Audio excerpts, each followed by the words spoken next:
Good morning, Kuhner country. Okay, my friends, what took so long? That's the only question I have.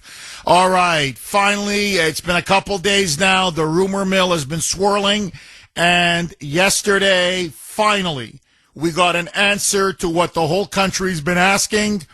Will former FBI Director James Comey be indicted? The answer, yes.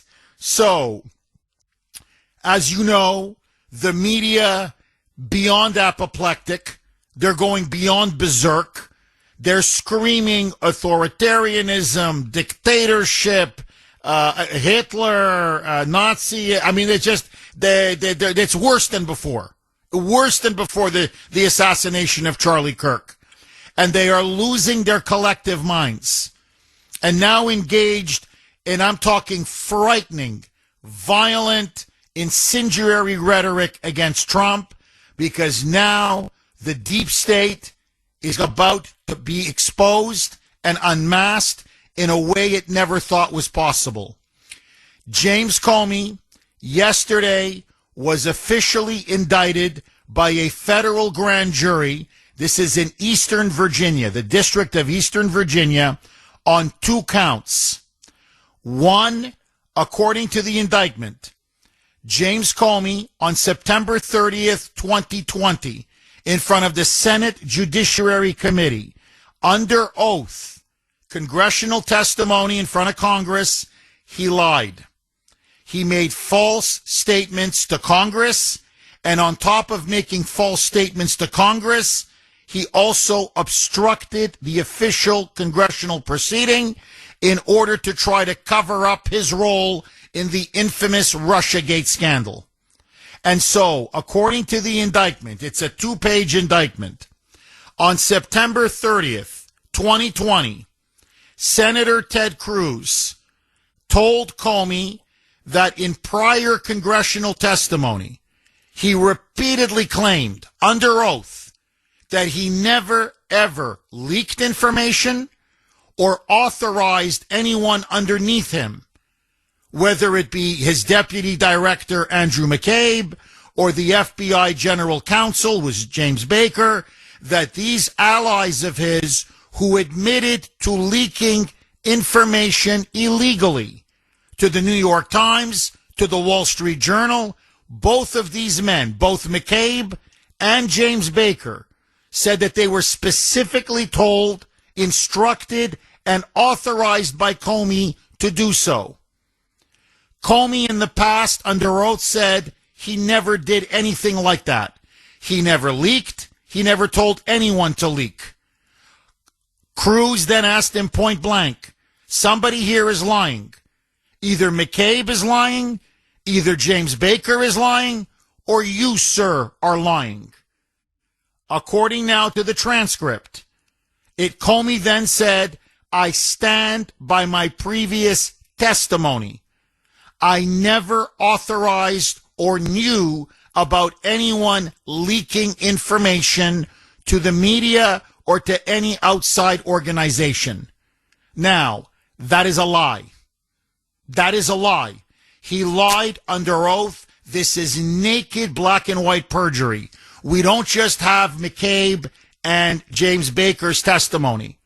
We have the documents now that were released by Tulsi Gabbard, in which Baker, in emails, in text messages, admits that he was a leaker and admits that he authorized others to leak.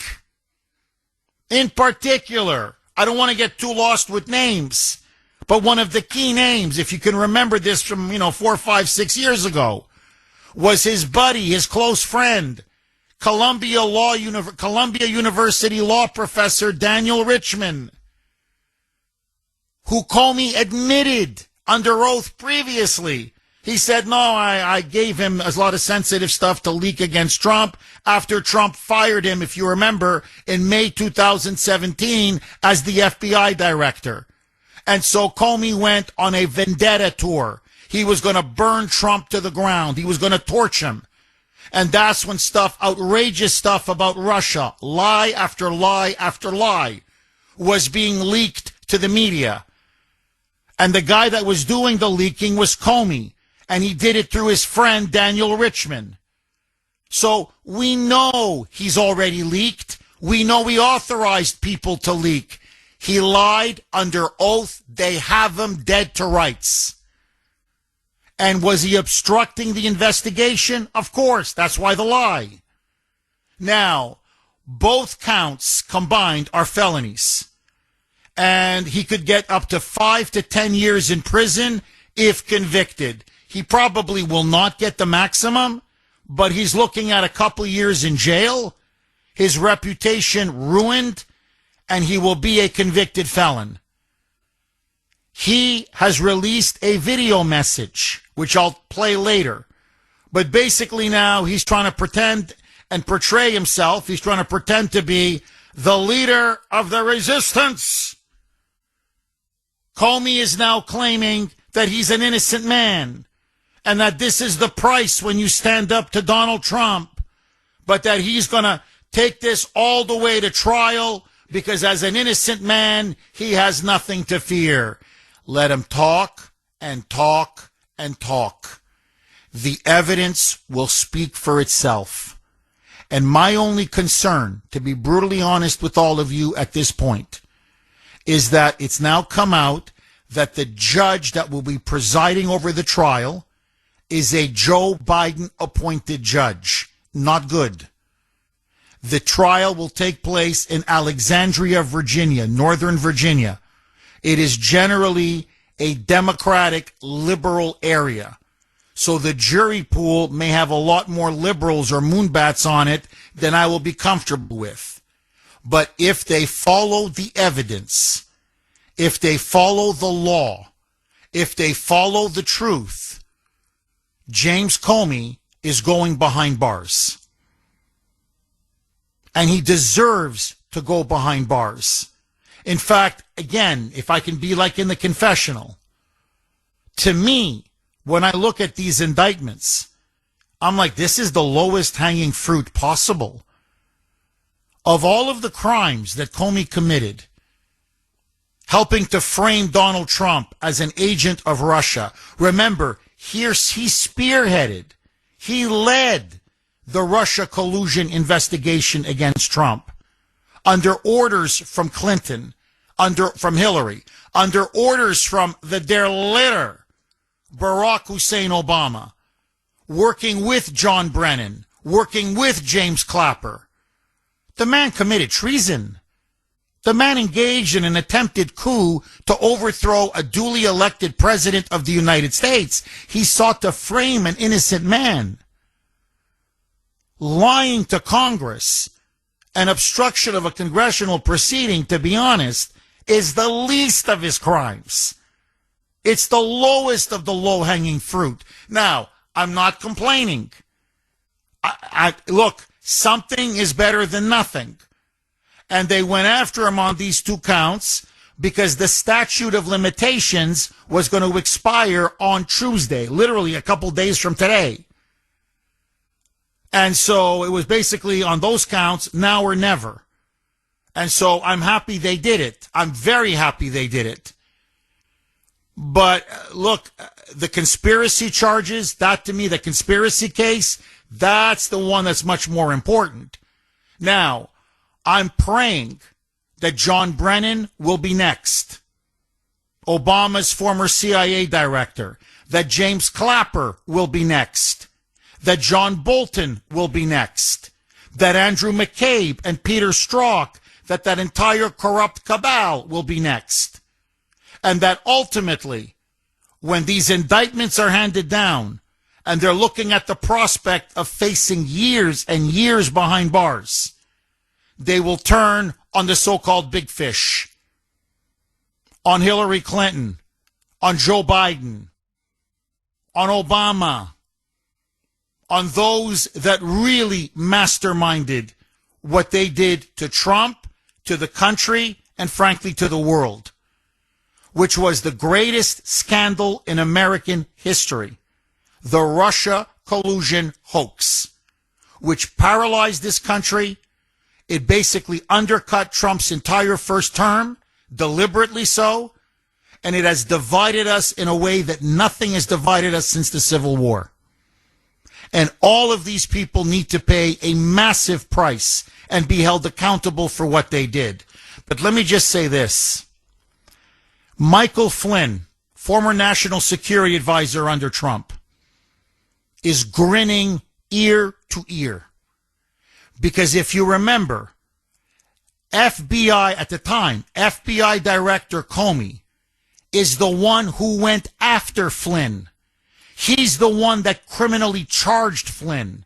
He's the one that drained his bank account, waged lawfare, threatened to indict his son, until Flynn had to basically plead guilty because he had no more money left to fight this out in court. And do you know what Comey got him on? You guessed it, making a false statement. Okay, according now to multiple media outlets, and I hope this is true, apparently now former FBI Director James Comey is going to be surrendering today, handing himself over this morning to federal authorities where he will be officially arrested. Now, I hope that this is done, as I said on X last night, that they put Comey in handcuffs, that they perp walk him right in front of the cameras so the entire world, all of the American people, everybody can see what a criminal and a liar and a scumbag this man is. No one deserves to be perp walked more than this guy.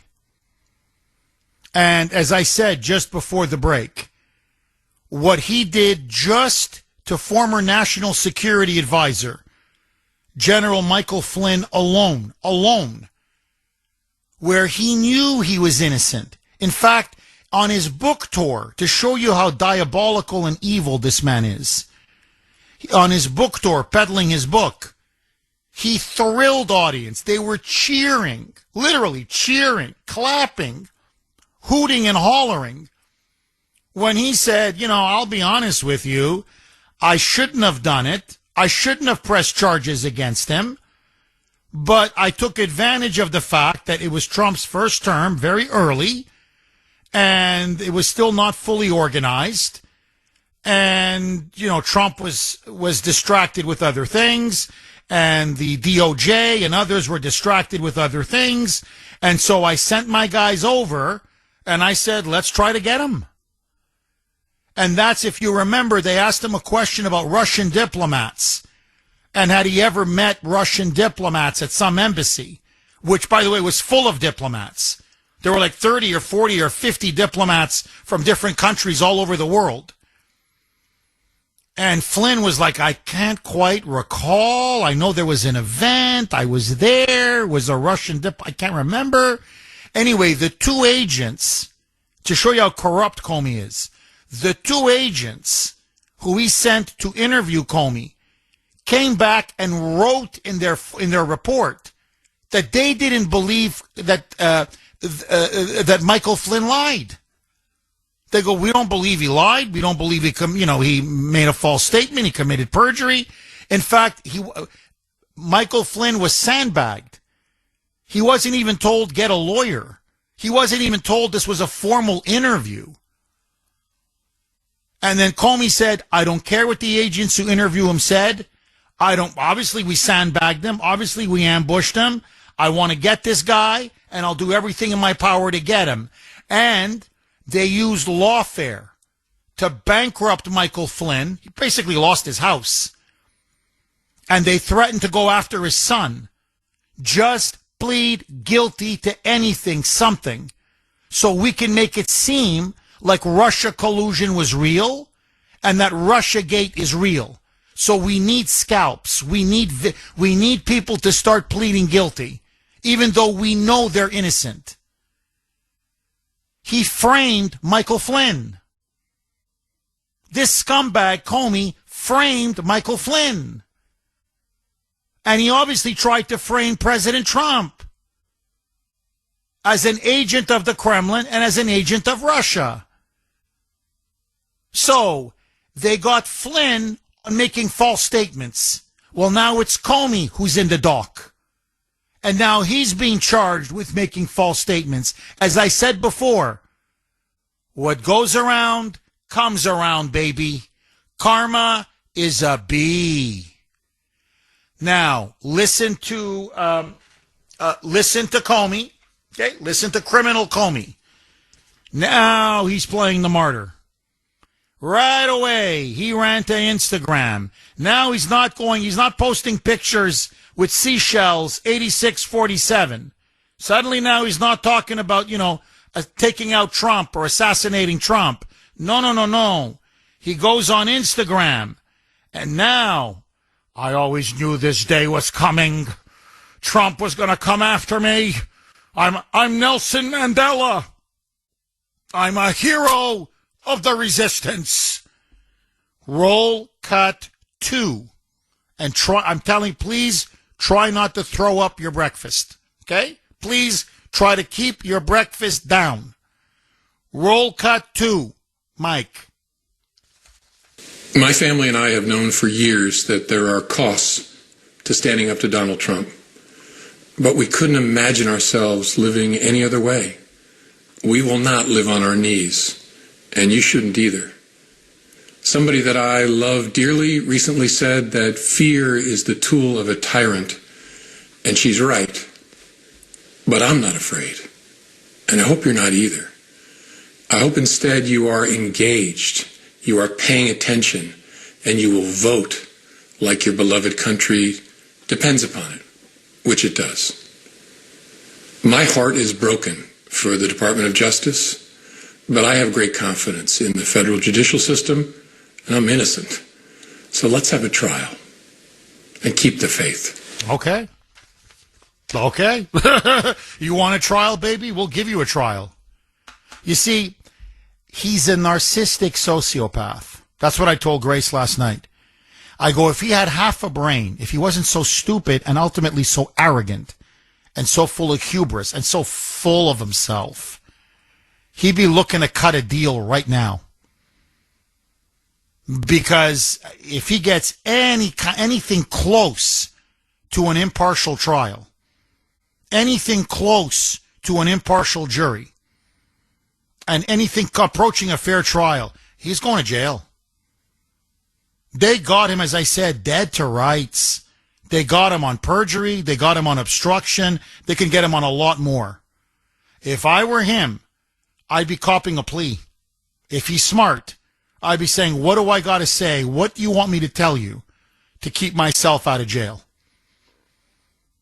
And now Brennan is going to be next. Apparently, according to media reports, Bolton as well is expecting to get his, and he's going to be arrested. 617-266-6868 is the number. Okay, finally, James Comey indicted. Apparently, he'll be officially arrested today. He's going to hand himself in. Let me ask all of you, do you want it to be done in front of the cameras? Would you like to see him perp walked in handcuffs? To be honest, I'm with many people on social media who are saying, why didn't the FBI kick his door down at 4 a.m? That was his modus operandi, and that was the modus operandi, the MO of the entire Biden regime when they went after Trump's people, when they went after their political opponents.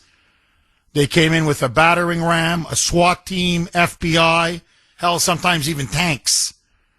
And they would just kick that door down at 4:30, 5 a.m. with CNN right there covering it for the whole country. So, they could have had Newsmax or Fox or whoever and kick his door down at 5:30 in the morning. But anyway, they're going to do it the civilized way. He's going to hand himself in, and he will be officially arrested, and then he will be arraigned in Alexandria. This is going to be in Northern Virginia. That's where the trial is going to be held on October 9th. Now, let me just say this. Couple of questions, by the way. Are you happy about the indictment? Do you think it's long overdue? To me, yes. But I want to hear from you. Are you worried that there's going to be a Biden judge presiding over this trial? and that this trial will be held in Northern Virginia, which is generally very Democratic, very liberal, and will that taint the jury pool? So I'm just curious if you have confidence in the case. Now, the other question I have for the audience, this is very unusual. Let me be very honest with all of you. Usually by this time, almost any topic, any day I do the show, the lines are screaming. I mean, people are calling. It's like a Christmas tree. The board just lights up like a Christmas tree. It is very flat right now. On the emails, flat. On the text line, flat. On the phones, flat. Everything is flat. And I'd like to know why. I really, really. I mean, I'm just curious. Is it because you're not happy with the indictment? You think it should have been a lot more? You're disappointed that it's only, false statements and obstruction? What is it about the indictment that's leaving so many of you cold? That I'm just curious. Is it because you think with a Biden judge and this trial being held in Northern Virginia that ultimately Comey is going to skate and get away with it? Or is it that you just believe in the end nothing will happen and we're just going to get our hopes up for nothing? I can't quite read Kuhner country right now, but it's so unusual. I mean, literally, we can talk about any topic. Any topic. And it's like, hello, no one's emailing. Like, literally, no one's emailing me. And I noticed that last night. Usually when I go on X and I post stuff, I get a tremendous reaction. And I'm like, what's going on here? There's not much reaction. But what I mean is it's not for pro or con or happy or unhappy. It's just silence. And even my inbox, hell, to be honest with you, before I even start the show, like at 5 a.m, my emails are coming in, my messages, even people are texting. I'm like, whoa, boy, they're ready for this topic, or, they want to talk about this or whatever. Today, nothing. It's just odd. So, did you want more? Did you expect more? Are you disappointed? You can't believe it? You think it's not really going to happen? That in the end, we'll have a farce of a trial and he'll get away with it? I really would like to know your reaction. 617-266-6868 is the number. Okay, let's go to Lou in Rhode Island. You're going to kick us off, Lou. Thanks for holding and welcome. Yeah, how you doing, Jeff? On your two questions, it's yes to both. But I think, a lot of people think we've been down this path before with Durham. Remember how we were promised with Durham, all this stuff, nothing ever came out of it, and we've been down this path before. I guess everybody's pretty skeptical of this thing. I think the only reason they can get 2 counts is because of statutes of limitations and stuff like that. But I want to be a little bit optimistic on this thing. Is that I hope this is the beginning. I hope what Tulsi came out with and what Senator Grassley's come out with, who both deserve a lot of credit, is going to turn out to be fruitful in the end. And we got to go after Clapper, Brennan, and Bondi, and all the rest of these people, maybe even lead up to Obama. But, the thing is that if the Democrats were ever given a piece of information like this, you would see it everywhere. People would be, their side would be all excited. They'd be out in the streets. They'd be screaming. We're basically saying, how are we, what's going to happen? Is he going to get off? Is it going to be the same old thing? I think we need to be more on the offense, and we need to be more optimistic. Because you know why? It all boils down to what he did was treason. And what they all did was treason. It might not be these 2 counts, but essentially it was treason. And his treason was reinforced by him putting on the sand those shells with 86-47. That was treason. It's treasonous. He's always had it against Trump. He's always wanted to go against Trump. He wanted to overthrow Trump. And then with 86-47, you know what that means? He wants to get rid of him altogether. So I think this guy is a nasty guy. They have to prosecute him. They have to go after him. I want to see it on public trial on TV, put it on C-SPAN or wherever, and we've got to expose the Democratic the Democrats for who they are, and there's two like big sides to the Democrat Party. It's one is the inside government people like Comey and Brennan and all those other people, McCabe. And then there's the outside Democrat people, the donors that support all their nasty groups like Antifa and all the other ones. And we're now going after the inside group with Comey. They're going to call up their outside troops to protest, the people who key the Teslas and all that stuff, and try to start a big stink. Oh, I agree. No, Lou. By the way, I agree on every count. Absolutely every count. Everything that you just said. No, I rarely, as you know, I boycott. I deliberately boycott the fake news media. I don't want to give them the ratings.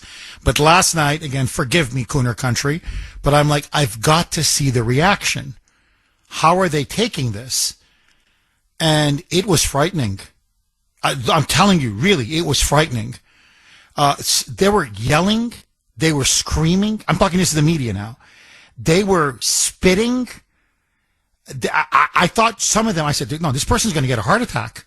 Like, they're going to get a heart attack. And now he's worse than a dictator. This is authoritarianism. This is our democracy's under siege. He's putting opponents in jail. This is now Hitler. This is the Fourth Reich, the Weimar Germany, analogy. Weimar is now dead. Our democracy is dead. 617-266-6868. Okay, the left. Apoplectic is not the word. Losing their minds, going crazy.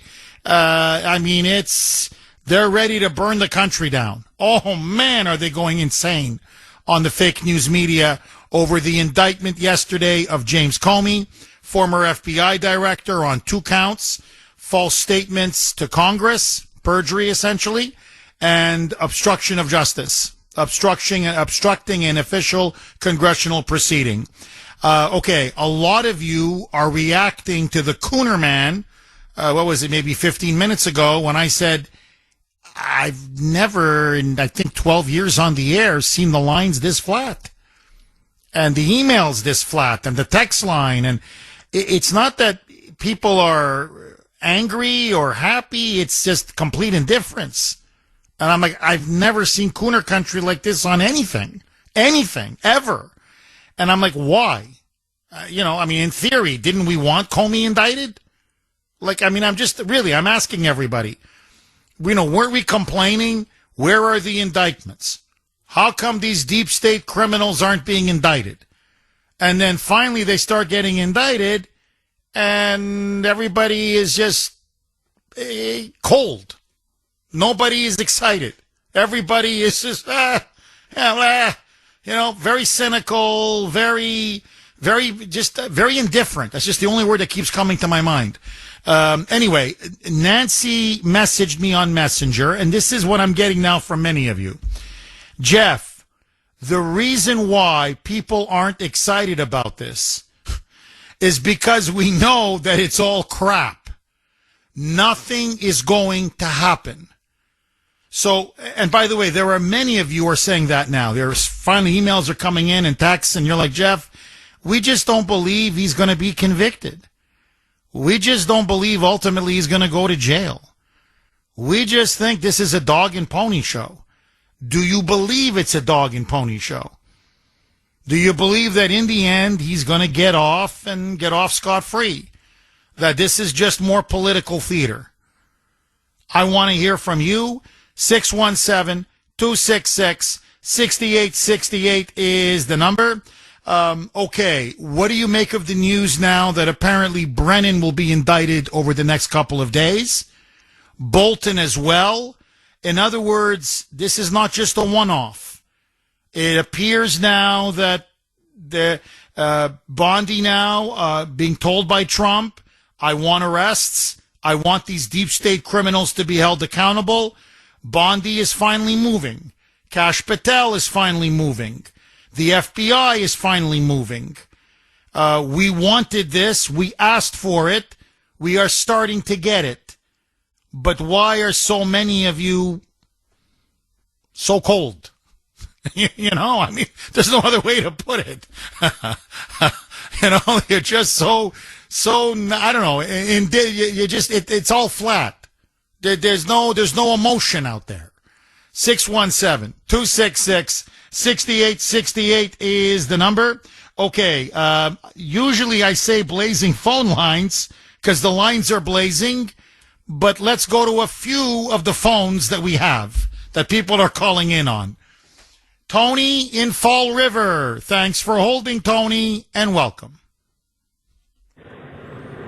Hey, Jeff, how are you? Very glad good. I got through, actually. Tony, honestly, I think I'm happier than more than 90% of the audience. The audience is not very happy today.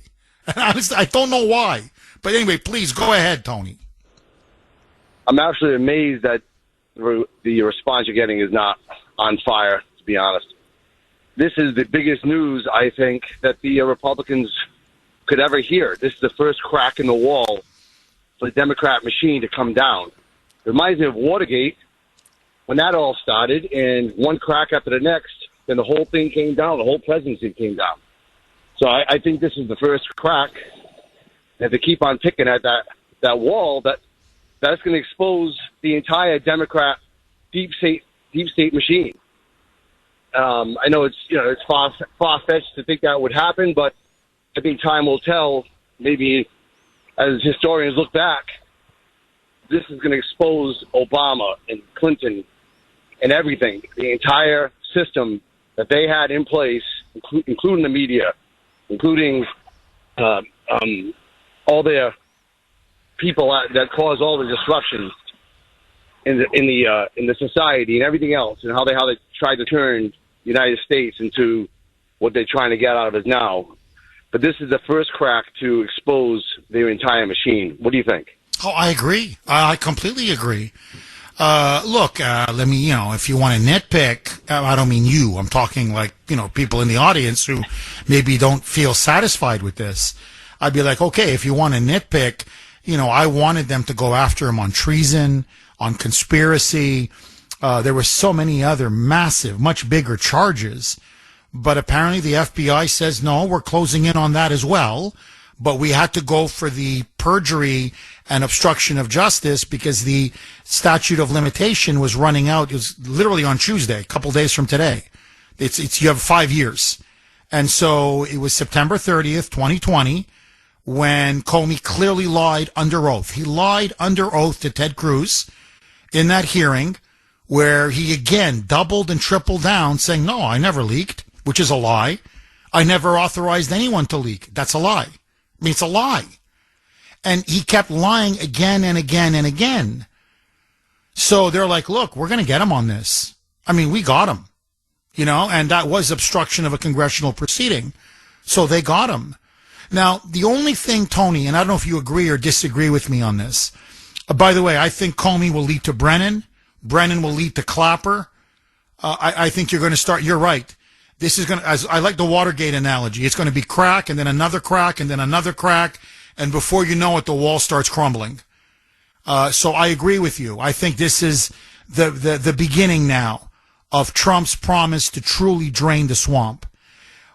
The only thing, if what leaves a bit of a sour taste in my mouth, and you may again disagree, on the weekend, Trump did something that he normally doesn't do. He, on Truth Social, he publicly criticized Pam Bondi. Apparently, in private, he told her, what are you guys waiting for? What's taking so long on Comey, on Adam Schiff, on Brennan? I mean, the crimes are so obvious. On Letitia James, the crimes are screaming. They're so obvious. What are you dragging your feet for? And for whatever reason, she didn't give him a satisfactory answer. And he kept prodding her. And he said, well, now I'm going to shame you. This is getting ridiculous. So he went on Truth Social and he blasted Pam Bondi. And he said, I'm waiting for the indictments on Comey and Schiff and Letitia James. And these people are serious criminals. When are we going to start to do this? And then he said this. And Tony, this is why I keep telling people, Trump's people listen to this show. because what they were reporting back to the president was the base is very unhappy. You promised arrests. You promised indictments. You promised sending people to prison to drain the swamp. And so far, it's been a nothing burger. And so Trump, in that post, says, this is, quote, killing our credibility. This is killing our reputation among our people, meaning among our voters. Like, they want arrests. Like, stop. They're obviously guilty. Do your damn job. So, by having to go public to basically, come on, like, move your rear end, get off of Fox, and start issuing indictments, it put the president in a bad position. Because now the media is savaging him, saying, well, he leaned on Pam Bondi. He completely leaned on her. He publicly pressured her to make this indictment against Comey. So it's now coming across a little bit as politicized. And that's because Bondi is, I told you, the woman just won't move. And then on top of it, one last point, I'm going to go back to you, Tony, is the previous U.S. attorney for Eastern Virginia, District of Eastern Virginia, where this trial is going to be held, Eric Siebert, refused to go after Comey because the Democrats were cheering him on, saying, don't do it, oh, you're a hero. And Trump's like, this guy's sucking up to the Democrats. Like, to Pam Bondi, like, get a control of your team, man. Can't you see this guy's sucking up to the Democrats and giving interviews about how he's going to protect Comey no matter what? So Trump said, to hell with it. He fired Siebert and then replaced him with a White House aide that he trusts, Lindsay Halligan, who, by the way, is a very smart, very talented lawyer. She's also I think a finalist or maybe even a former Miss Colorado. Anyway, she used to be a beauty pageant queen. So he's put her in now as the the U.S. attorney for the District of Eastern Virginia. And boom, she handed down the indictment yesterday. So it's like Lindsay Halligan has to do it. Trump has to pressure Bondi in public. And so this is leaving a little bit of a sour taste in everybody's mouth because Bondi, by being so slow and so inactive and so timid and really so gun shy, is put the president in a bad position. Is that it, Tony, in terms of why you think so many in MAGA and so many Trump supporters aren't cheering this? Because they feel that maybe it's been bungled from the beginning? What say you? Well, Donald Trump is correct, by demanding that this move forward and move forward fast, and stop making these, dominoes fall. And I think over time, from the past, we all know that sometimes he's not patient. But I understand his patience. He couldn't wait. This could not wait. So it does fall on Pam Bondi, as far as I'm concerned. But it did put Donald Trump in a bad position because it looks like he's tampering as the president, like pushing against his foes. Like he's sicking the Pam Bondi on him and on them, and it does look bad for Trump to do that. But as far as I'm concerned, it's the correct thing. That had to be done. And like I said, it's the first crack in the armor, and I would just keep on going at him. And they shouldn't be afraid to go at him because right behind that wall is sitting the treasure. And that treasure is Obama and Clinton. And that's why the media is going to go bananas. They're going to send everyone after him any way they can, cause all, problems anywhere they can, because behind that crack is sitting the treasure that we're waiting for. It's obvious, and the country is held in the balance, I feel. And as far as Donald Trump's concerned, I wish sometimes he'd be patient and not say things on his media platforms. Yeah, on Truth Social. No, Tony, you're making a great point, because I remember when I was reading this, and I remember thinking, again, I love Trump, you know that, in a way, and I love his openness. He's so transparent. My God, he's too transparent, if anything. But I'm thinking, like, why does the whole world have to see this? Because your enemies are going to use it against you. Pick up the phone. Really, I mean, that would be, if I was his advisor, right, sitting in the Oval Office, I'd say, Mr. President, pick up the phone. Call Pam Bondi and say, listen, either I start seeing arrests and indictments, or you're out. Like, what do you want? You want 72 hours? I'll give you 72 hours. That's it. Like, bye, and hang up. Like, sometimes just, a private personal call will do the job. You don't have to shame them on Truth Social. But anyway, we are where we are. And look, I think your analogy, frankly, Tony, is brilliant. Behind that crack in the armor lies the power of the Democratic Party, lies the entire system and regime of the Democratic Party. They were all complicit in this massive scandal and crime. And if that comes out, they're finished. And the media is finished with them. That's why, to me, you're right. You go after all of them, and you don't stop pounding and pounding and pounding until you get to the big fish. Tony, thank you very much for that call. 617-266-6868. Agree, disagree. Heather in Rockland. Thanks for holding, Heather, and welcome. Hey, Jeffrey. Hi, Jeffrey. Thank you for taking my call. My pleasure. So I think this is fabulous. I think I'm very excited. The only question I have, the thoughts I have is, are they going to get to the powers to be, whoever they are, like the deep state, going to be paying off the judges and the jury? And do you know what I mean? Like, I'm just wondering, like, is this really going to go our way? I don't know how to explain it. Like, is it I'm concerned with corruption behind the scenes, more corruption behind the scenes. And as far as I saw the Truth Social this weekend, what Trump said about Pam Bondi, and I'm just wondering if that's part of, like, if, like, he might have even, like, said to Pam, like, I'm gonna post this. Like, it might not have been behind her back. Like, maybe it's like part of his he plays chess. Do you know what I mean? Oh no, look, he calculated, and rightly, he was right. In the end, he made the right move, right? In the sense of, he wanted these indictments, and he should want these indictments. I would want these indictments. Every American should want these indictments. But he's like, nothing seems to be getting her off her rear end. So how do I get her out of the Fox, green room, the Fox News green room, out of the studio? He goes, okay, well, you got to shame her.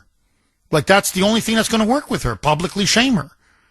And when he did, she finally decided to move. And really, what I mean by move is just green light it. That's all she did. Lindsay Halligan is the one who put the whole indictment together. She's the one that put in the work. Not her, not Pam Bondi. But Bondi at least, signed off on it. Okay, you have the green light, go. See, Heather, let me phrase it to you a different way. And I think maybe this is getting, at least for some people in the audience, why they're just very, very neutral about this whole thing and very dispassionate about it. Let's put it that way. If you're going to go to war, and now let's be clear, that's what this indictment against Comey means.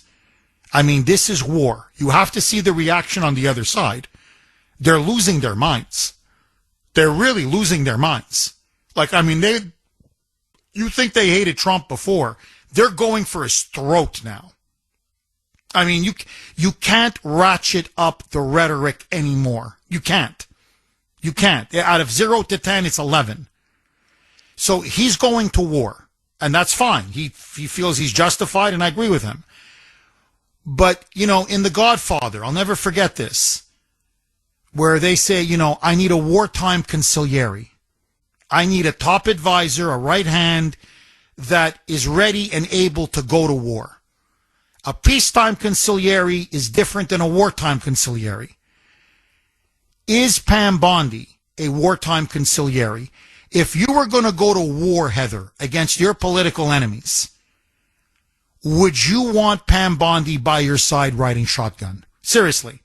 Is that what people are sensing? Like, Trump's going to war and he's almost going to war with one hand tied behind his back because he's got Bondi, who is basically useless. What say you? Yeah, I think that he could have. I wish it was Gates personally. I mean, I really wish Gates was the Attorney General. I mean, but until I see, she did act now and got him. So let's just see what she does from here on out. You know what I mean? Like I think that obviously would probably be better people than her, but I want to see who's here and out. And I also I want to give Trump the benefit of the doubt and believe that he knows exactly what he's doing and knows, like, he picked her for a reason. So I want to kind of trust in that. I still want to have a little bit of trust in that he picked her for Heather, a reason. Look, I think the Bondi pick is already paying off in that sense, what you're talking about now. Look, if this was Bill Barr would have given the red light. Barr never would have given the green light. Jeff Sessions, that coward, he never would have given the green light to anything like this. So, in other words, I know what Trump is probably saying in private. Yeah, she's slow. I had to publicly shame her. She's afraid. She's cautious. She's timid. She's a bit gun shy, all these things. But in the end, I can trust her. She's a loyalist. And so when the chips are down, like, hey, I said, come on, give me some indictments. It may be late, but better late than never. So I think what his argument would be is, I wanted somebody that I know is on my team and loyal to me at the top job. I don't want another Judas like Bill Barr or like Jeff Sessions, who kept screwing us over and over and over again. And in that way, I think Bondi is paid off. I think there's no question. The question is now, can we go all the way with her? We'll see. We'll find out. As always, very thoughtful, very good call. Thank you, Heather. 617-266-6868. Okay, let me quickly reset, take calls on the other side. President Trump now got what he wanted. James Comey indicted. He will be officially arrested today. The question now is, will it be in handcuffs? Will he be perp walked in front of the cameras? They have indicted him on 2 counts. They're both felonies. 1, false statements, essentially perjury to Congress, and obstruction of justice, obstruction of a congressional proceeding. In total, he could spend between 5 to 10 years in prison if convicted on both counts. Happy? Not happy. 617-266-6868 is the number. Okay, text line now is it's warming up now. Okay, it's starting to warm up. You can text us 70470 70470. This is from 508. Jeff, to further your earlier point, I also detect a note of despair among many of my conservative and Trump supporting friends. It sounds like people are starting to give up. We have been conditioned into believing that the deep state and the Democrats will get away with it because no one has been held accountable for anything. That's a good point. I mean, really, I think, they keep getting away with it and getting away with it and getting away with it, that I think there's a lot of cynicism where people are just saying, like, okay, well, I'll believe it when I see them behind bars. So I think that may account for some of the apathy, let's put it that way, and the non-reaction to the stunning news yesterday. Now, just so that people know, whatever you think of the indictment and whatever you think will happen with this indictment, Comey now is the first FBI director, the first former FBI director to ever be indicted on federal charges or federal crimes. And not to beat a dead horse, but if they follow the evidence and they follow the law and they follow the facts, and there's anything approaching a fair trial, he's guilty. He's guilty of sin. And it's not just on perjury and obstruction, which it is, obviously, but it's on treason. It's on a conspiracy to overthrow a duly elected president of the United States. I mean, if they want to, they could put this guy behind bars for the rest of his life. And so now the question is, how far is Trump's DOJ willing to go? Not just against Comey, but against all of his other co-plotters and co-conspirators, from Brennan to McCabe to Peter Strzok to Lisa Page to James Clapper, and then obviously to the people at the top who really orchestrated this, whether it be Barack Obama, Hillary Clinton, Joe Biden, the whole corrupt gang, the whole corrupt cabal. 617-266-6868. Trump yesterday said justice is finally being served in America, and he's now telling the country this is the first step and only the first step in the process of finally draining the swamp. Agree, disagree? Tim in South Carolina. Thanks for holding, Tim, and welcome. Good morning, Jeff. I was elated last night, just elated. That elation, quite frankly, has turned into, to use your term, a little cold. I'm a little cold right now. The idea was, we have to wait. We have to wait. Why aren't they making arrests? We have to wait. Okay, so we're waiting. Months go by. They have to have their ducks in a row. The ducks have to be in a row. I will never say his name, but a former fake president judge is appointed. And to piggyback on Heather's point, who called that judge last night? A Clinton operative? A fake president operative? An Obama operative? So I'm very concerned. Having the ducks in a row, why not military? Why do we have to use corrupt courts? Civilian courts, that is. Why can't we use the military? Military tribunals. Everyone is talking about treason. Even President Trump has mentioned on multiple occasions the word treason. Treason, in my opinion, I think the military is required. Virginia. So we have our ducks in a row, but it has to be in Virginia. And again, former fake president judge.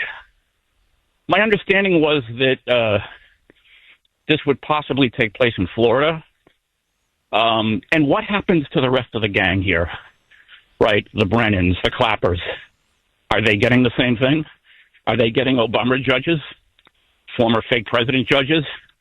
These are questions that I'm asking. Would have loved, Jeff, would love to see the military step in here. I'm sure it's a pipe dream. I'm sure I'm being laughed at. But you know what? I've been telling my friends for years arrests were coming, and now it has started. Sometimes we get to laugh last. Very powerful. Tim, look, I agree with you. I would have taken this to the military tribunal because I think it was treason. I think it's obvious. I don't think there's a matter of debate. I think the only debate would be they would say it's treason, but it was for the good of the country. That's how the left would justify it, right? Because they, Trump is the second coming of Hitler, blah, blah, blah. But what Comey did was treason. There's no question. There's no question. So I think this belongs in a military tribunal. I agree. No, look, it was a bit deflating. That's how I felt last night. I go, how does this guy get a Joe Biden appointed judge? Comey. So they give him not even an Obama appointed judge. That would have been horrific. Or a Clinton appointed judge. No. He gets a Biden appointed judge. And he's a hack. He's a hardcore hack and activist. And then, Tim, I got to say this. I know Comey's a narcissistic sociopath. He is. And he's a pathological liar. So he's a con man. So these guys, they're actors. But he seemed so confident in that video. Too confident. Too certain of himself. Now, again, he's a sociopath. He's narcissistic. he's a grifter. He's a liar. And they can lie with the best of them. But part of me was thinking 617-266-6868 is the number. Okay, this is from Eric on Messenger. And I think his message sums up the feelings of many of you in Kuhner country. Jeff, good morning. Well, good morning to you, Eric. Jeff, Comey should have been charged with treason. And this is like watching a cartoon, a Batman cartoon. It's like the Joker being finally brought to justice. And the Penguin is the judge. This is all smoke and mirrors. Well, I got to tell that this was the trial was going to be held in Northern Virginia. I'm like, Northern Virginia? That's almost as bad as Washington, D.C. I mean, it's a little better, but not much. So it's going to be a Democratic jury pool. Let's put it that way. But then when I read who the judge was going to be, this hack, this Joe Biden appointed judge, and I'm saying to myself, it's got to be rigged. And I don't mean rigged by Pam Bondi. Who the hell picked? How could this judge be the one that's picked? I know it's supposed to be random. I know you're not, I know it's based almost like a lottery system. But, what are the odds? What are the odds? Of all the district judges out there, it's got to be a Biden judge and one of the most far-left judges at that. Prosecution is going to have a tough time making its case. Not because they don't have the evidence or the facts, but they're going to have a very hostile judge. So just my opinion, 617-266-6868 is the number. Okay, it is the Kuhner Country poll question of the day, sponsored by Mario's. Mario's quality roofing, siding, and windows. Okay, my friends, and I'd love for as many of you to participate as possible. Did President Trump pressure the DOJ, the Department of Justice, to indict former FBI Director James Comey on perjury and obstruction charges? Do you believe that Trump pressured the DOJ to indict Comey? A, yes. B, no. I want to hear from you. You can vote on our webpage, wrko.com/Kuhner, wrko.com/Kuhner, KUHN as in National ER. You can also vote via X, and man, was I active on X last night. I was just hammering Comey. But anyway, my handle on X, and you can vote there, all one word, at the Kuhner Report. KUHN as in Nancy ER, at the Kuhner Report, KUHNER. Paul in Attleboro. Thanks for holding, Paul, and welcome. Jeff, this is the biggest scandal ever in American history, ever, and probably will be the biggest scandal for another century. These people are clever, the Democrats. They perform these coups and these outlandish conspiracies, and they very clever to not break any laws. That's what they're all about.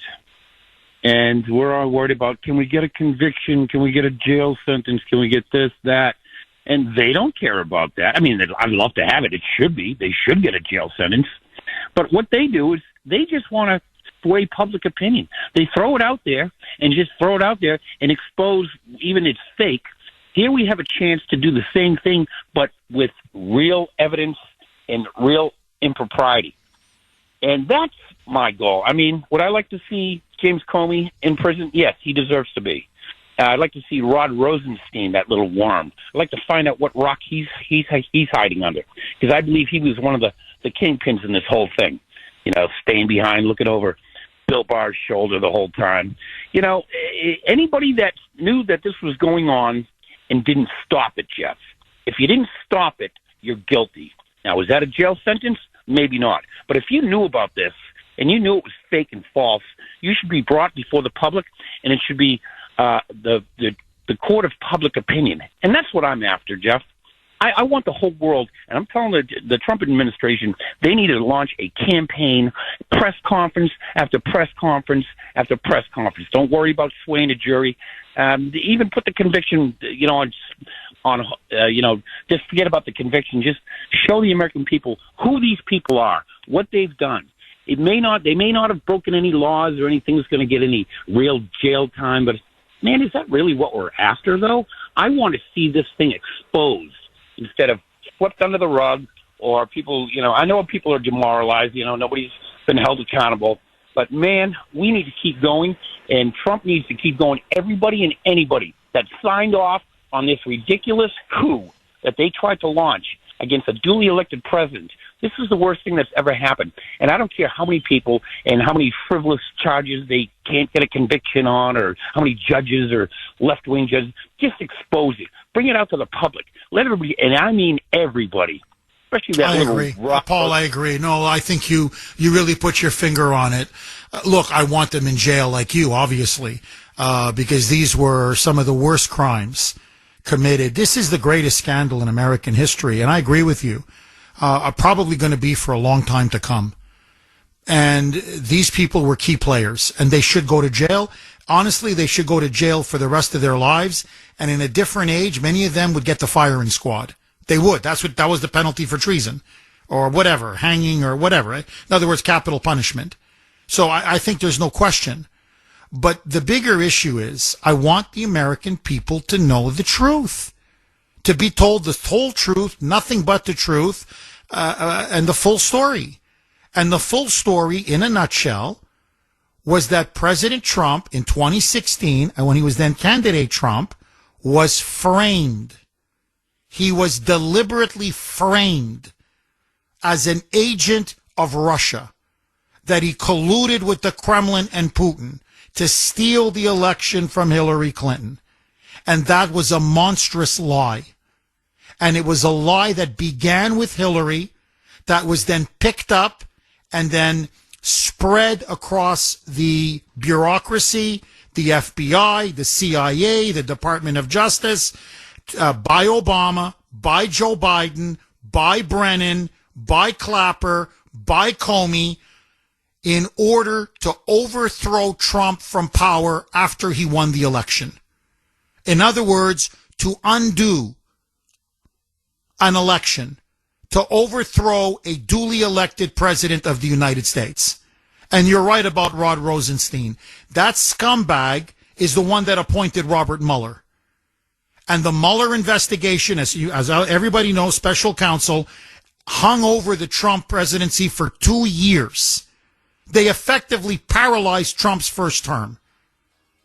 They stole Trump's first term and his presidency from the American people. 617-266-6868 if you want to be part of the show. James Comey indicted on 2 counts.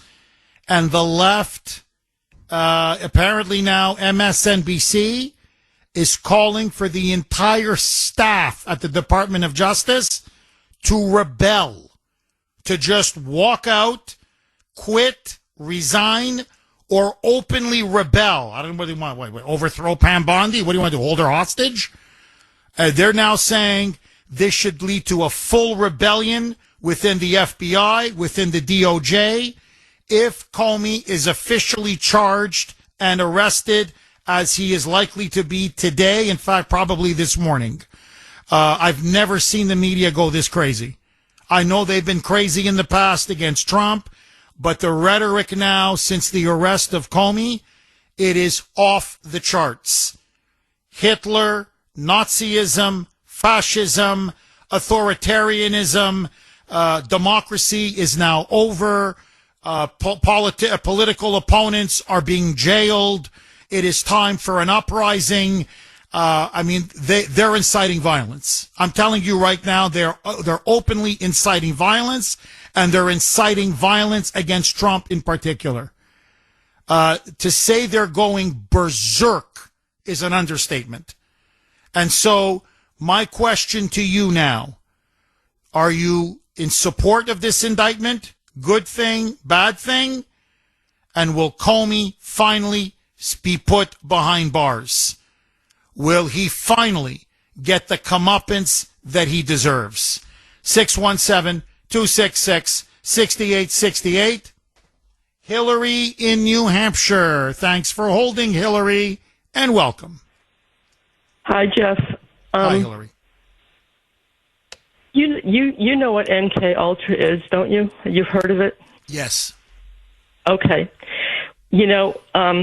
What you're announcing today about the indictment of Comey is basically an answer to my prayers that I've been praying for a long time.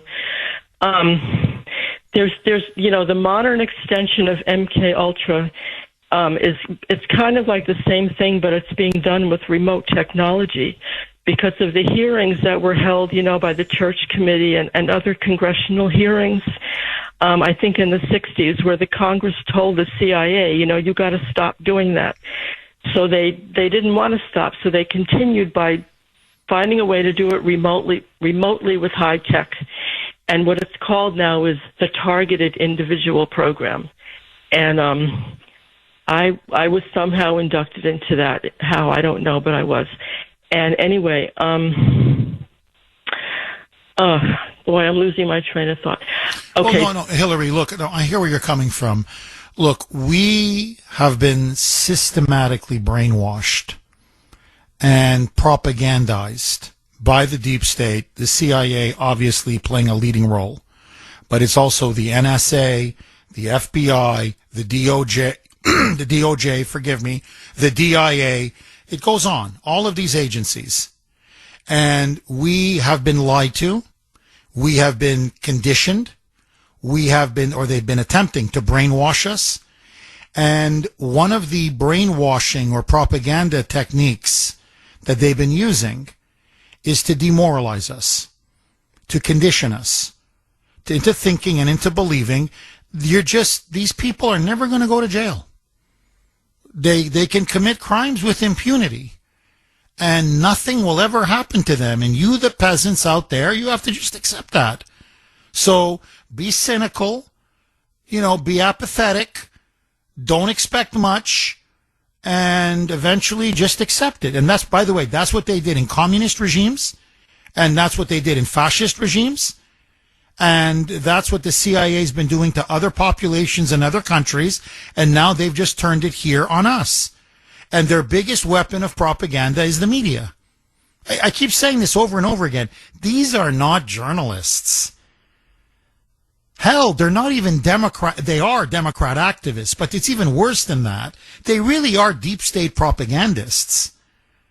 And what's coming out now through Comey, this is one of the interesting angles, is they were leaking on his behalf. In other words, think about it. You're supposed to be a journalist, i.e. independent, and you're there to write about the truth, expose the truth, and to hold power accountable. That's the role of a journalist. It's very adversarial. A journalist is not supposed to be liked. A journalist is not supposed to be quote-unquote popular. A journalist is it's like being a secular priest or a secular rabbi. As a priest would often say, I'm not here to tell you what you want me to tell you. I'm here to tell you what I need to tell you. In other words, not what you want to hear, what you need to hear. You may not like what you need to hear, but you need to hear it. That's what a journalist is supposed to be. You pursue the facts, you pursue the truth, you pursue the evidence, wherever it may lead. And when people are abusing their positions of power, you expose it. Now it's literally been turned on its head. They are nothing more than mouthpieces in defense of power, in defense of the most grotesque abuses of power. And so they just get these so-called tips or leaks from whatever. It was Comey. It came out. It was Comey. And it was Brennan. And it was Clapper. And they all say, this is their game. anonymous sources say, meaning deep state hacks, deep state leaders, and they just put their spin. And what they did, to be very clear, it was again and again and again. It was thousands of stories in the media, in the print media, thousands of stories on the cable networks, CNN, MSNBC, the nightly news, Trump, Russia, Trump, Russia, Trump, Russia. That's from Goebbels. Constant repetition. Just repeat it and repeat it and repeat it and repeat it and repeat it. Then the late night comedians and their jokes like Jimmy Kimmel or Stephen Colbert, then they repeat it. Then the Hollywood celebrities, they repeat it. Then the popular culture, they repeat it. And then the teachers in school, they repeat it. And then the college professors, they repeat it. So within a couple of years, you've literally heard it 1,000,000 times. Now, unless you're an independent thinker with a strong will and a strong mind, like, frankly, listeners of this audience, I'm not stroking your ego, I'm just telling you the truth, unless you're made of stern stuff, most people are just, yeah, okay, well, yeah, he was an agent of Russia. Yeah, of course. Yeah, of course. Of course he was an agent of Russia. I mean, everybody's saying it. It must be true. And they made it up. And Comey was one of the key people who kept leaking this lie to the media and telling them, please repeat it again and again. And then he authorized his people to lie that Trump colluded with Putin to defeat Hillary. It was a lie. Now, it's not just that they misled the public, horrible as that is, that they put relations between the United States and Russia in serious trouble, that frankly almost led to World War III. Let even that go, okay? It's that they almost permanently divided the country. Because to most liberals who get their news, say, from the Boston Globe, or from the New York Times, or from MSNBC, or the nightly news, well, to them, how could you support Trump? You're supporting a freaking traitor. You're supporting a guy who's a puppet of Vladimir Putin. He's an agent of Russia. You have a traitor, a Manchurian candidate in the White House. How dare you support somebody like him? And that's where the hate for Trump stems from. It's other things now. So what they did was they literally divided and, in a sense, destroyed our country. That's why the truth needs to be exposed. You were all lied to. And one of the top people who led this lie, who masterminded it, who fueled it, who implemented it, who was an architect of it, was Comey. And by the way, we have lost such trust in our institutions because of this. That's another tremendous consequence, damage that they've done. But remember, he was the director of the FBI, the Federal Bureau of Investigation. Remember, that was his job. You're supposed to be looking out to stop the bad guys. Terrorists, drug cartels, sex traffickers, human traffickers. I could go on and on. That's what you're supposed to be doing. You're supposed to be keeping the American people safe. You perverted your role into turning your office into a propaganda mouthpiece to frame an innocent man and to overthrow a duly elected president of the United States. And this SOB is doing book tours and making millions of dollars? And then he has the gall to still try to threaten Trump. And then when he comes back to office again in a second term with 86-47, those seashells. This guy is a sick puppy. He's a sick puppy. Now, very quickly, this is the clip that's going to do Comey in. Again, if there's anything of a semblance, anything resembling a fair trial, his goose is cooked. This is May 3rd, 2017. It's at a Senate Judiciary Committee hearing. Senator Chuck Grassley, who's the chair of the committee, is now asking Comey. Remember, he's under oath. Comey's under oath. Have you ever leaked, or have you ever asked someone to leak about investigations into Trump or Clinton, in particular Trump, i.e. Russia collusion? Listen to what Comey said. Roll cut 6, a mic. Have you ever been an anonymous source in news reports about matters relating to the Trump investigation or the Clinton investigation? Never. Have you ever authorized someone else at the FBI to be an anonymous source in news reports about the Trump investigation or the Clinton investigation? No. I lie. Now, he lied repeatedly. He didn't just lie once. He lied again and again and again. Now, I'm going to come back, I promise, because this is where the indictment stems from.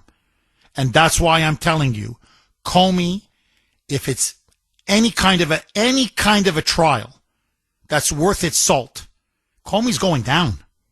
He's going down. And if I were him, I'd be cutting a deal. But before I do, 8 o'clock, Friday, you know what that means. Caller of the week, Kuhner's Call Log. It's time for Kuhner's Call Log, where we showcase our favorite caller from the week. I can hear you. Can you hear me? Thanks for holding, Jeff. I don't think the rhetoric from the left is causing this. The fact of the matter is that everything they say is just being written on bullets and spewed out of all the left-wing lunatics. It's just a coincidence. You know what I mean? You don't believe in coincidences? Second of all, is they tried to put Donald Trump in prison for saying go peacefully and patriotically. We definitely need to get rid of Pam Bondi. She's a waste product and nothing is happening. And I don't know what goes on with Trump's Attorney General picks, Sessions, Bill Barr. You could go through the list. There's nothing good there. Something needs to be done, because if not, the American people are going to take it into their own hands. It's time we wake up and realize that the left has declared war on us. Donald Trump needs to address the nation. I agree with you on that 100%. He needs to bring out the cuts of all of the Democrats, spurring all of this on and causing all of this death, because that's whose hands it's under. If this was a Republican, the media would be going absolutely crazy. They would be losing their minds if this was one MAGA supporter. It wouldn't matter who it was. And the fact of the matter is, we have to realize that the left has declared war. People have to wake up and figure it out. And next week, it could be you on Kuhner's Call Log. Please, don't be a stranger. Call again. Dynamite call.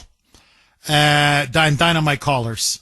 And look, Trump in many ways now, by this indictment of Comey, has declared open war against the deep state. There's no question now. And so I played you the cut of Grassley. Okay, so September 30th, 2020. This is where the indictment now comes in.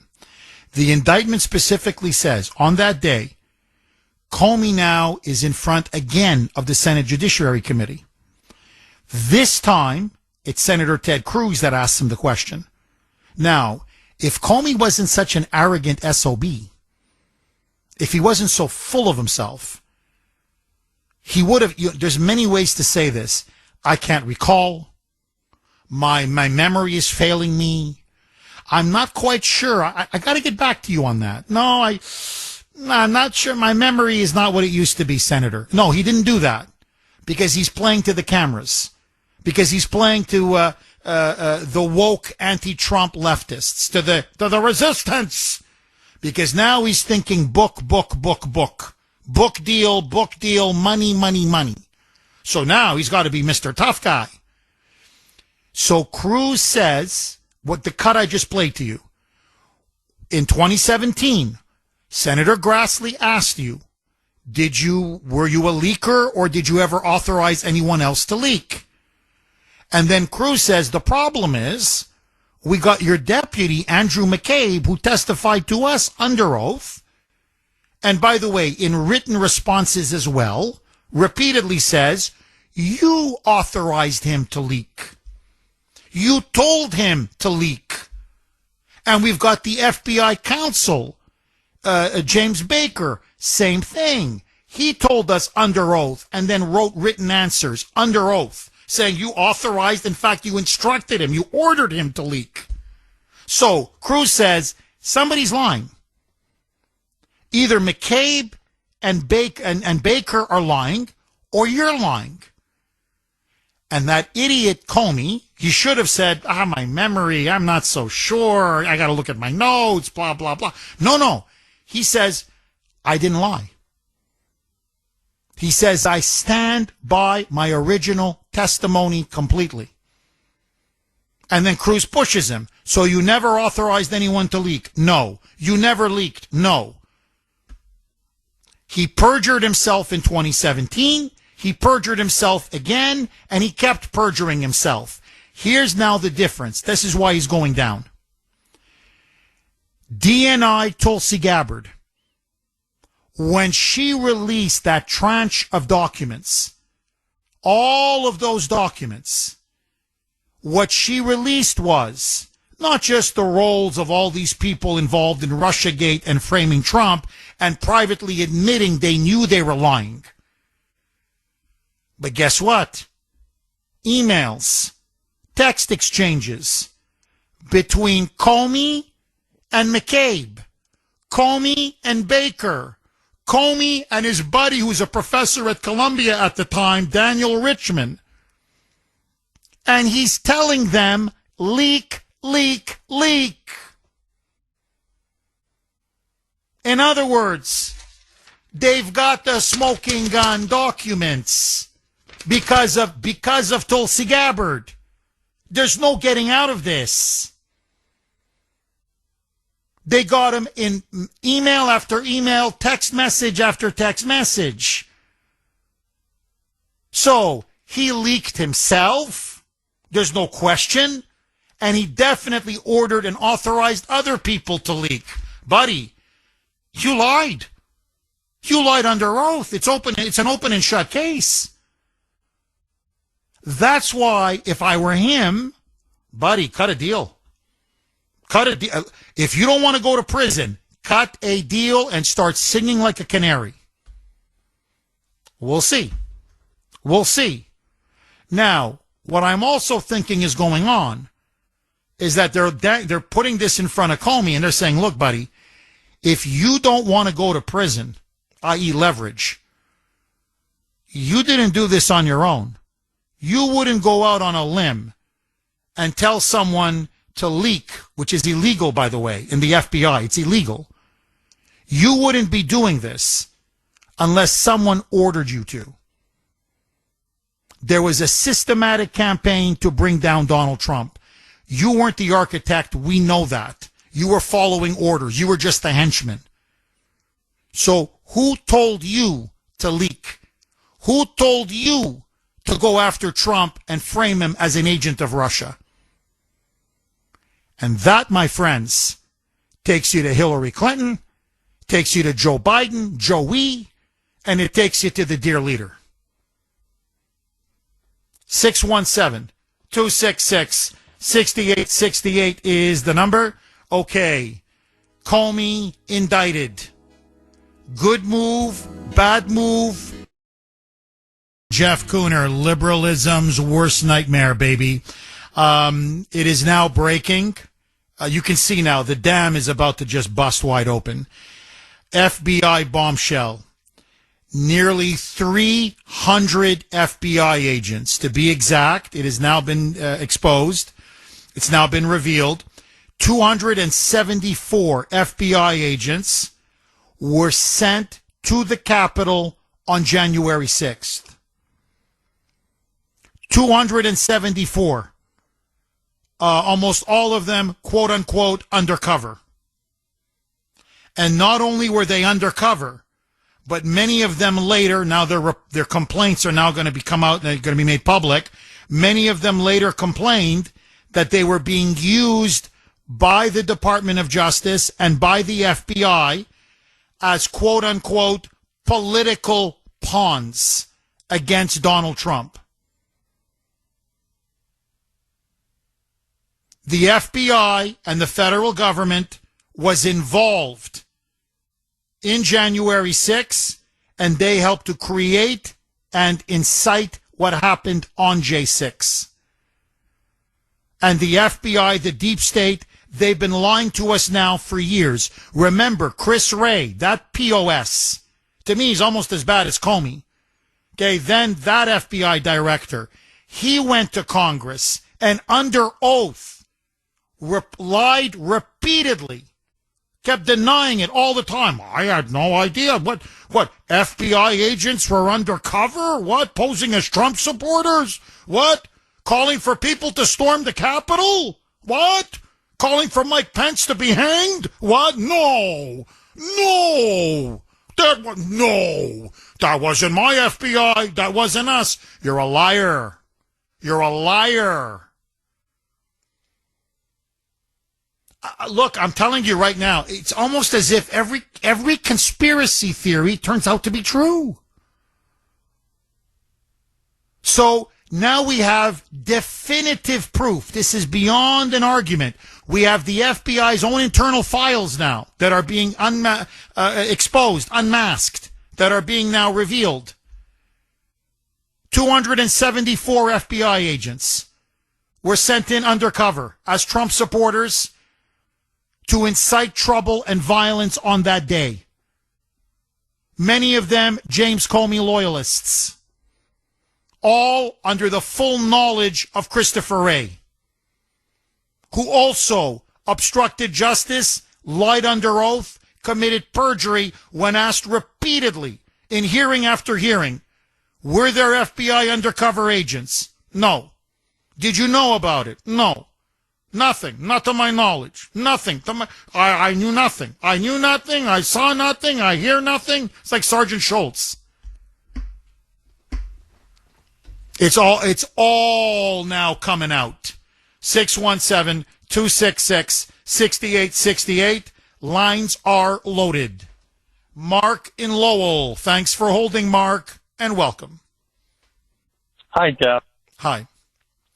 So what I wanted to bring up was the whole concept of, I understand why Trump was saying that something has to be done now because the low fruit is everything that's within that 5-year period. The question I have in general is, why is the statute of limitations available to these people? If they had another 4 years, let's say, of Kamala Harris, all their lives would be buried because of that rule. It seems like the rule should change if it's a political issue. Should change when the when the political party changes and starts ticking at that time, because more of his stuff would be in question than just simply lying to Congress. You're right. I mean, you're right. In theory, you're completely right, Mark. Look, they wanted Kamala to win to cover up not just their crimes, but Joe Biden's crimes, and ultimately their Obama's crimes. Okay, let's just, let's put our cards on the table, as the Germans would say. Let's just be honest with each other. So you're completely right. Look, the disappointing, and you're right about this 5-year, statute of limitations. It should be longer. I agree, especially when it comes to lying to Congress, lying under oath in Congress, obstructing justice, obstructing a congressional proceeding. These, as you put it, are political crimes. I agree. But, to be fair, Pam Bondi did not have to wait 3 or 4 days before the statute of limitation. I mean, she could have done this in March. She could have done this in April. She could have done this in May, in June, in July, in August. I mean, that was Trump's point. Like, how long does it take? You've got him on perjury. A college freshman or someone just out of law school could prosecute this case on perjury and making false statements. Like, what is taking so long?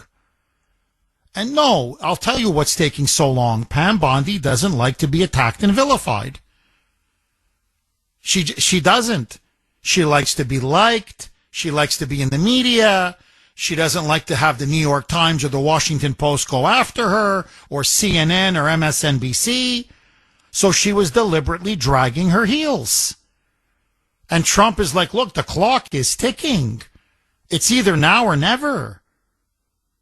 And finally, he told her, do it or you're gone. And so she did it. Now, I'm happy that it was done. But, Mark, look, let's put it this way. I've been calling for Pam Bondi to be let go, to be fired. Nothing has changed my mind. Nothing. Again, she put the president in a bad position.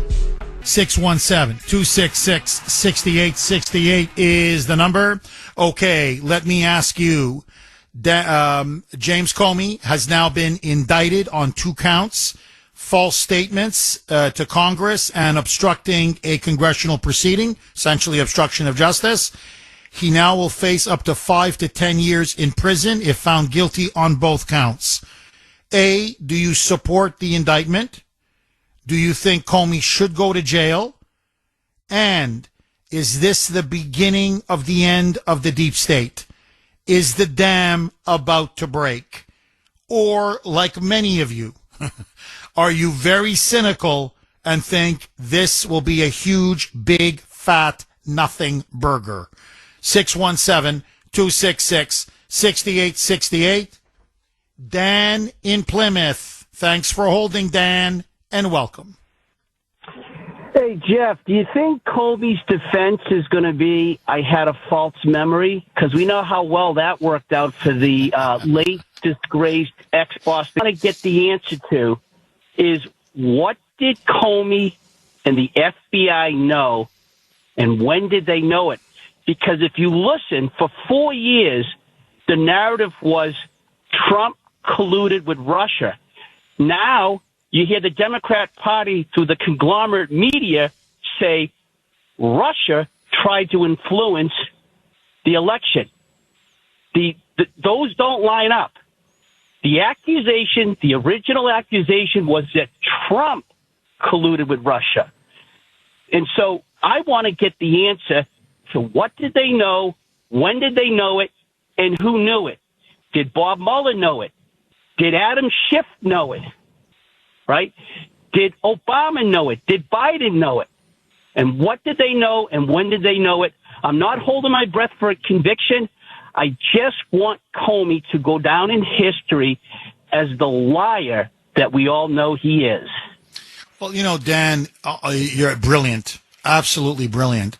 And the answers to all your questions are in the documents, the classified documents that Tulsi Gabbard released. And you want some fascinating reading over the weekend, Dan, or whenever you're free. Just go through some of those documents. It gives you dates, hours, literally the hours that they met, the conversations that they had. Obama is ordering them. We're going to frame this guy as an agent of Russia. He's telling Brennan and Clapper and Comey, we're going to take this guy out. And he's told at the meeting, but this is information from Hillary. This is from her political campaign. In fact, they knew there were Russia experts, permanent Russia experts in the CIA who were saying this is garbage. There was no collusion between Trump and Putin. In fact, they're saying, you don't understand. Putin doesn't want Trump to win. He would rather have Hillary for many reasons, but the biggest one saying that Putin has more quote-unquote compromise on Hillary. Oh, the uranium deal being Exhibit A. Putin was saying, no, get her in there. We can blackmail her. Trump, we can't blackmail. So they knew the whole time. This was in November and especially December 12, 2016. If you want to look at the files, Dan, that's the date. December 12, 2016. That was the key meeting. That was, if you want to, it's like getting a mob boss. That's when the hit was ordered, to use a mafia analogy. It's December 12, 2016. And by the way, Susan Rice was there. Jean-Francois, John Kerry was there. It wasn't just Joe Biden It wasn't just, it was all of them. It was Comey, it was Brennan, it was Clapper, McCabe. They were all there. There's about 12 of them in the room. And they're like, are we going to go ahead with this like all the way? And they're like, yeah, let's go. Let's go. And if you look at it, look at the media reports. It's after December 12. It goes, as you put it, the conglomerate media, the corporate media, the deep state media. They go into overdrive. Then you're right. Then it's, Trump, Putin, Trump colluded with Putin. Russia helped get Trump elected. Trump stole the election with the help of the Russians. Now they're lying by saying, all we were saying is that Russia influenced the election. No, that's not what you guys were saying, and you know that.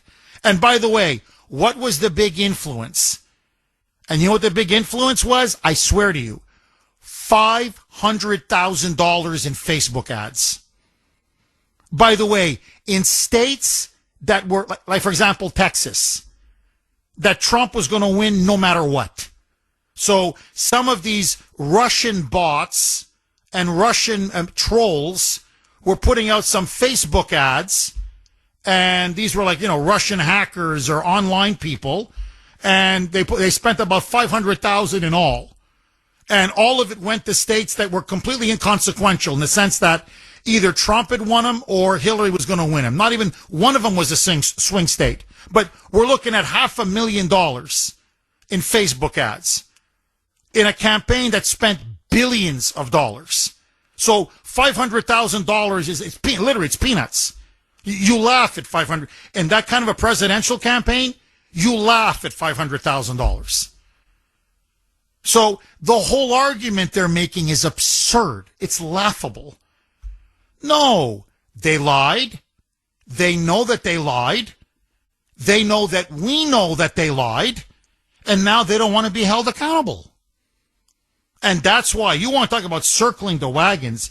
Dan, I'm telling you, here, I'm going to go out on a limb. Somebody in the media this weekend is going to call for Trump to be JFK'd.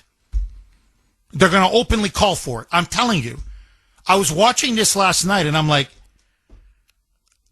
you cannot get more hysterical, more incendiary, more inflammatory, more unhinged than what I'm watching now. And I said, the only thing they're not doing is saying, take him out. Like just somebody take him out.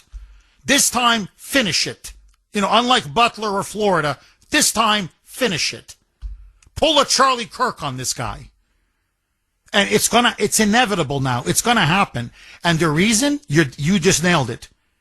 It's all gonna be unmasked. What credibility will these people ever have again? Ever. Ever, ever, ever. They're mired. They're caught. They're trapped.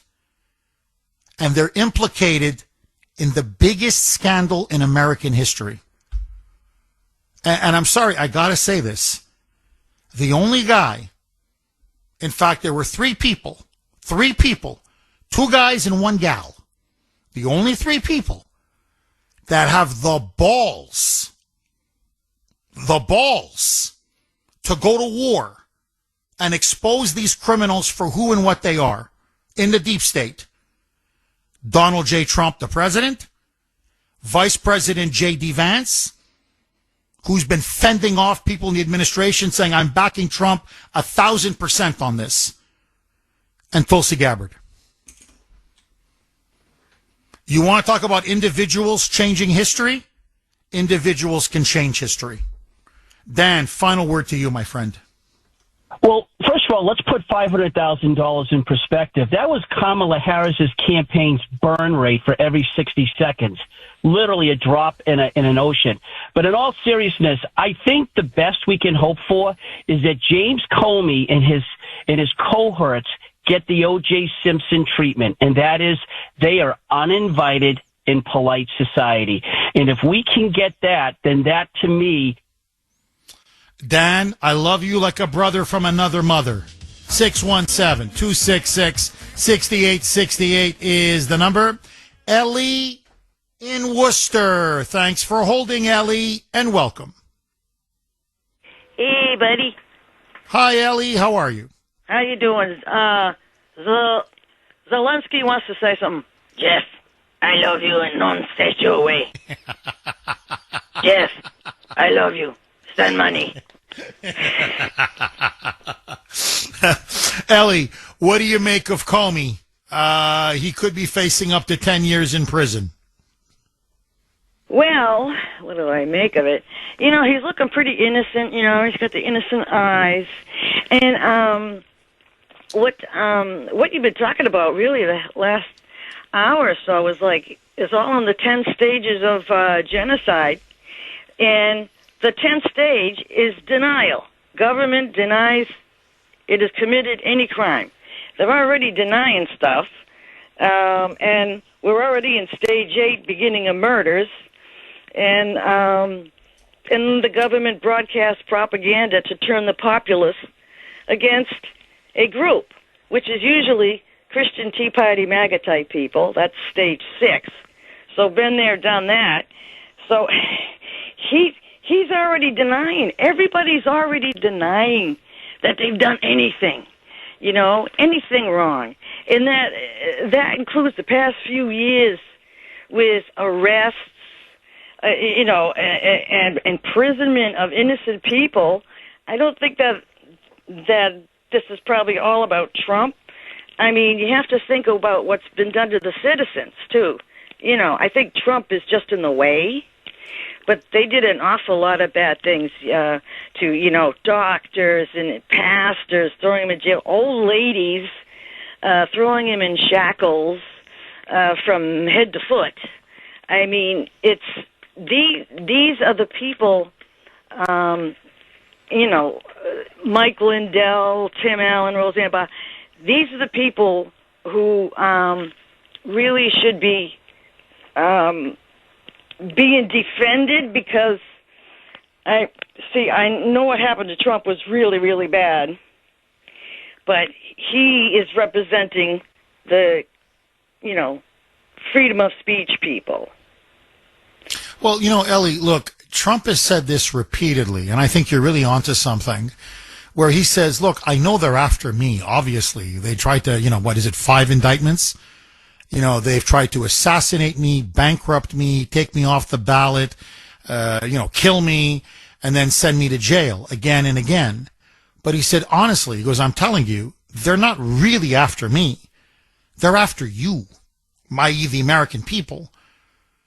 I'm just in the way. Once they get rid of me, they think they can go after all of us. And that's what we saw under Biden for 4 years. He went after us. That's what I find is so disgusting about the entire Democrat media reaction. They're claiming somehow this is lawfare. Really? You guys invented lawfare. That's what you guys did to us for years under Biden. And look, let's just cut to the chase. You've got the media now freaking out. You've got Democrats freaking out. And, when Letitia James now, she's going to have to face the music. So when you charge Letitia James for mortgage fraud, oh, that's Trump going after his political opponents. Oh, yeah. Or now it's James Comey. Oh, he's weaponizing the Justice Department. He's weaponizing law enforcement to go after his critics. You were the ones that went after Trump on nothing, literally nothing, on manufactured, fabricated, made-up charges. You were the ones that said, how many times? Literally, if I had $1 for every time they said it, I'd be a multimillionaire. No one is above the law. Well, as I said on X last night, I'm sorry. If you can indict a former president of the United States on garbage, literally on made-up, trumped-up charges, don't tell me now a former director of the FBI suddenly is above the law. So if you can indict a former president, you can indict a former director of the FBI. Again, to use their words and throw it right back in their face, no one is above the law. Now, They're the ones that set the ground rules. They set up this entire lawfare system. Now they have to learn to live with it. The difference is this. They went after purely innocent people. Trump was innocent. All those people that were censored and canceled, innocent. The J6ers, innocent, especially now in the wake of this bombshell. Everybody they went after. Peter Navarro, they put him in jail, innocent. Steve Bannon, innocent. They put him in jail. So notice, they could go after Trump's allies, their political opponents. No problem. You mentioned Roseanne Barr, fired. No problem. No problem. Mike Allen, no problem. Or Steve Allen, forgive me. No problem. No problem. But now, when you give them a taste of their own medicine and they're guilty, that's the difference. Our people were innocent. Their people are guilty of sin. Suddenly, they're crying like 5-year-old school children. And I just want to remind everybody, this is James Comey. It's not even 24 hours since Biden is inaugurated. This is January 21, 2021. So Biden was inaugurated January 20th, 2021. It's not even 24 hours. And he runs on, I believe it was MSNBC. Now, pay attention to this. He was already giving the game away. That they had a plot. They had an organized conspiracy that they were going to put Trump in jail, and they were going to do it through the state court system, which is how they ended up doing it with Letitia James and Alvin Bragg, and how they went after Trump in the state of New York. Listen now to Comey. So, Biden was just sworn in the previous afternoon. This is the morning after. What is it, 16, 18 hours? Listen to what he says. Roll cut 100, Mike. Convict him, bar him from future service, have the prosecutors, the local prosecutors in New York, pursue him for the fraudster that he was before he ever became president, lock him up for the garden variety frauds he did there, but don't give him that center stage, that dominant role in our national life. Take him out. Lawfare. Take him out. Convict him. Convict him. On what? Well, just get him. Garden variety stuff. Just get him. Get him. Use the local courts in New York. Get him. Which is exactly what they ended up doing. So this, I'm sorry, but this piece of you-know-what, now he's claiming he's a martyr, he's a victim? After calling for Trump's scalp on nothing? So they were out to get Trump no matter what. And he was one of the top people involved. But hold on. When they finally leveled charges against Trump, these bogus charges, he then ran to the media. And he was saying, well, put him in Sing Sing. Just throw him in there, throw him in jail. And then one of the whole, it was Jen Psaki. Jen Psaki says, well, you know, he is a former president. We got to try to protect him. I mean, we don't want to get, you know, the guy to get his throat slit, right? To cut his throat. So what are we going to do to protect him? Well, listen to Comey. Comey said, that's no problem. Roll cut 101. Mike. So a lot of people have suggested that there are a range of factors that would make it difficult to put a former, the system has not been tested in this way. Do you agree with that it would be difficult or nearly impossible for the law enforcement institutions to put him in actual jail? No, they would just put him in a double wide somewhere out near the fence, out in the grass. And he would eat there, he'd shower there, he'd exercise there, he'd be away, as Danya Perry said, from general population, but it's obviously doable. Yeah, like a dog. Like a dog. Put him on the grass. Right beside the prison. Outside. Double wide fence. Yeah. And he can pee, and he can go to the bathroom, the toilet, and he can shower, and whatever, exercise, whatever. That's how we're going to treat him, like a dog. And I could play you hundreds of cuts. I'm just giving you just a taste of what this animal was saying. Okay, this political savage. So, okay, here's my answer.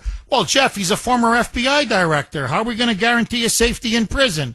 Put him outside on the grass with a double wide, nice double wide, out of the general population, and he can go to the bathroom and he can exercise and, do what he needs to do. Yep, they can serve food, he can eat, and put him in a double wide. There you go. There's the answer. So this is what the Democrats created. And remember, I said this for years. I warned the left again and again. I said, be careful what you're doing against Trump, because it's going to come back to haunt you.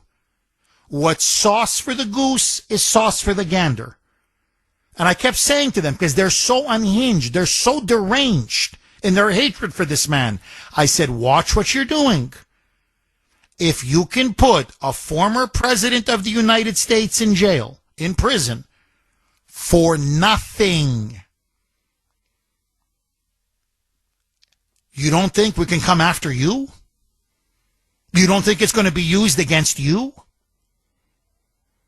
And they were so arrogant and so cocky and so consumed with power and hubris. Nah, it'll never be used against us. Never, never. Well, now the whip is on the other hand. Now you don't like it so much, huh? Okay, this is breaking now. Brennan, it appears, is now going to be next. He's now telling people around him he's been investigated, that he's had to answer some questions. He's lawyering up. He believes now that he is going to be next. Either today or early next week, it will be announced, according to him, that he believes now that he is going to be indicted as well. So the dam is starting to break. 617-266-6868. Agree, disagree. Tom in Framingham. Thanks for holding, Tom, and welcome. Morning, Jeff. Hi, Tom. I wanted to just get some of these technical details about the indictment clear. I had to go on Axios, first of all, to read the indictment. The DOJ website didn't even, at least, and I just looked, didn't even have the text of the indictment, which I thought was stupid. But one of the things was the leaking, lying about leaking, about authorizing leaking.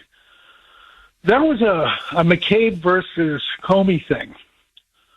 What happened was Comey, according to McCabe, Comey authorized, after the DOJ called up McCabe's office and told him to quash the investigation into the Clinton Foundation / Clinton Global Initiative.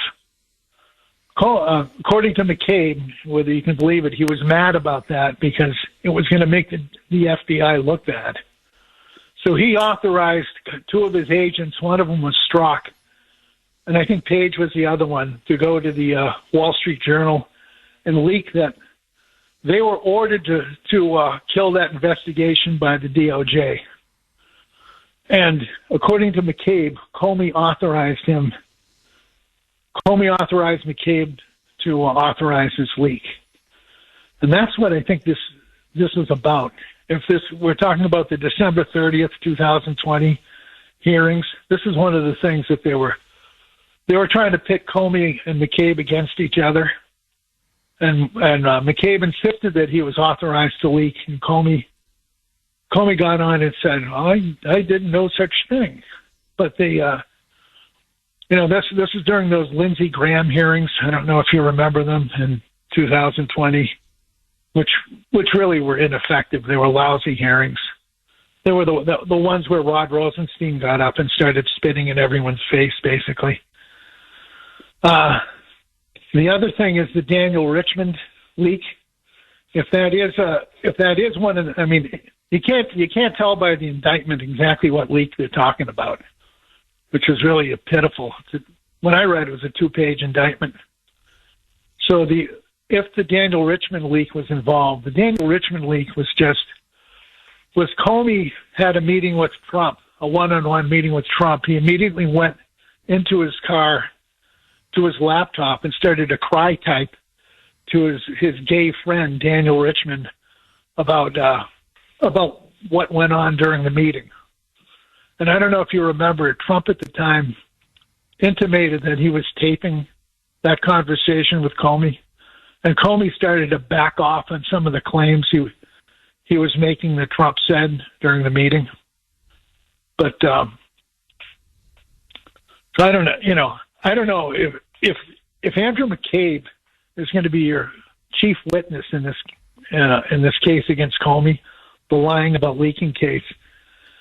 Then I'm a little worried about it. To me, there seems to be a lot of other stuff you could get Comey on. The obstruction of justice, I couldn't even tell what the obstruction was, but the count was from September 30th, 2020, which means it was related to lying to Congress. Well, Tom, look, they don't even need to put McCabe on the stand, because I know McCabe now. McCabe is not going to turn on Comey now. Absolutely not. Because that's the problem. You see, McCabe now, he's a media pundit. Now he's paid millions of dollars to shill for the media and to shill against Trump. So McCabe is making money hand over fist. He's not going to bite the hand that feeds him. And he and Comey now have formed an alliance, an unholy alliance, to bring down Trump.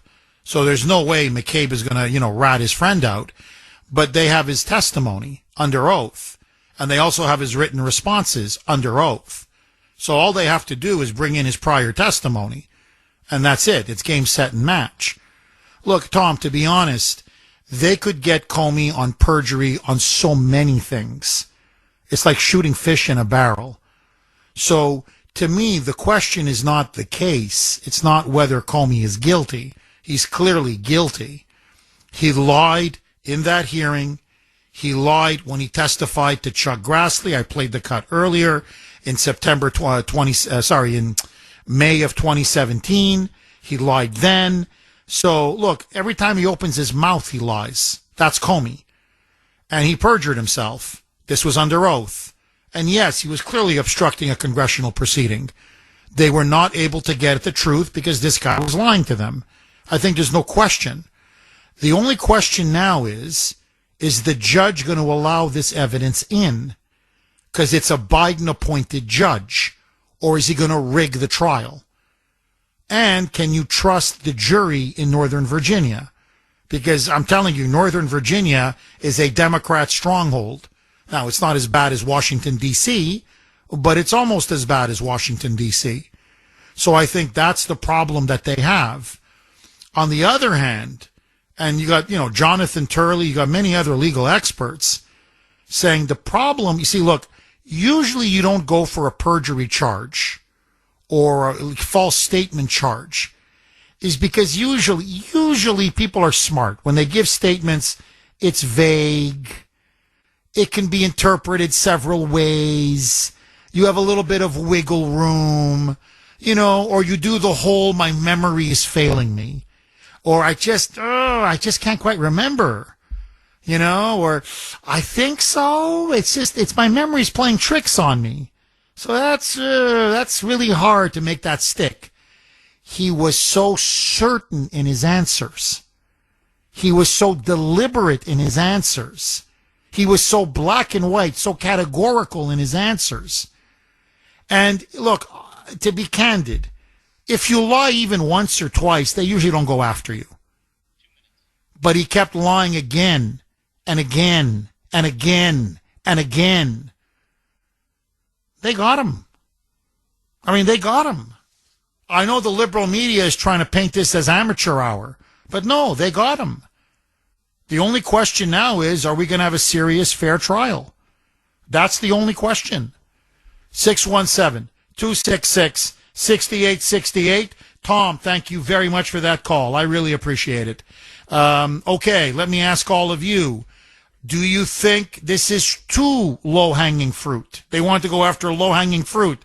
They're not going after him, at least so far, on treason and, conspiracy to overthrow an election.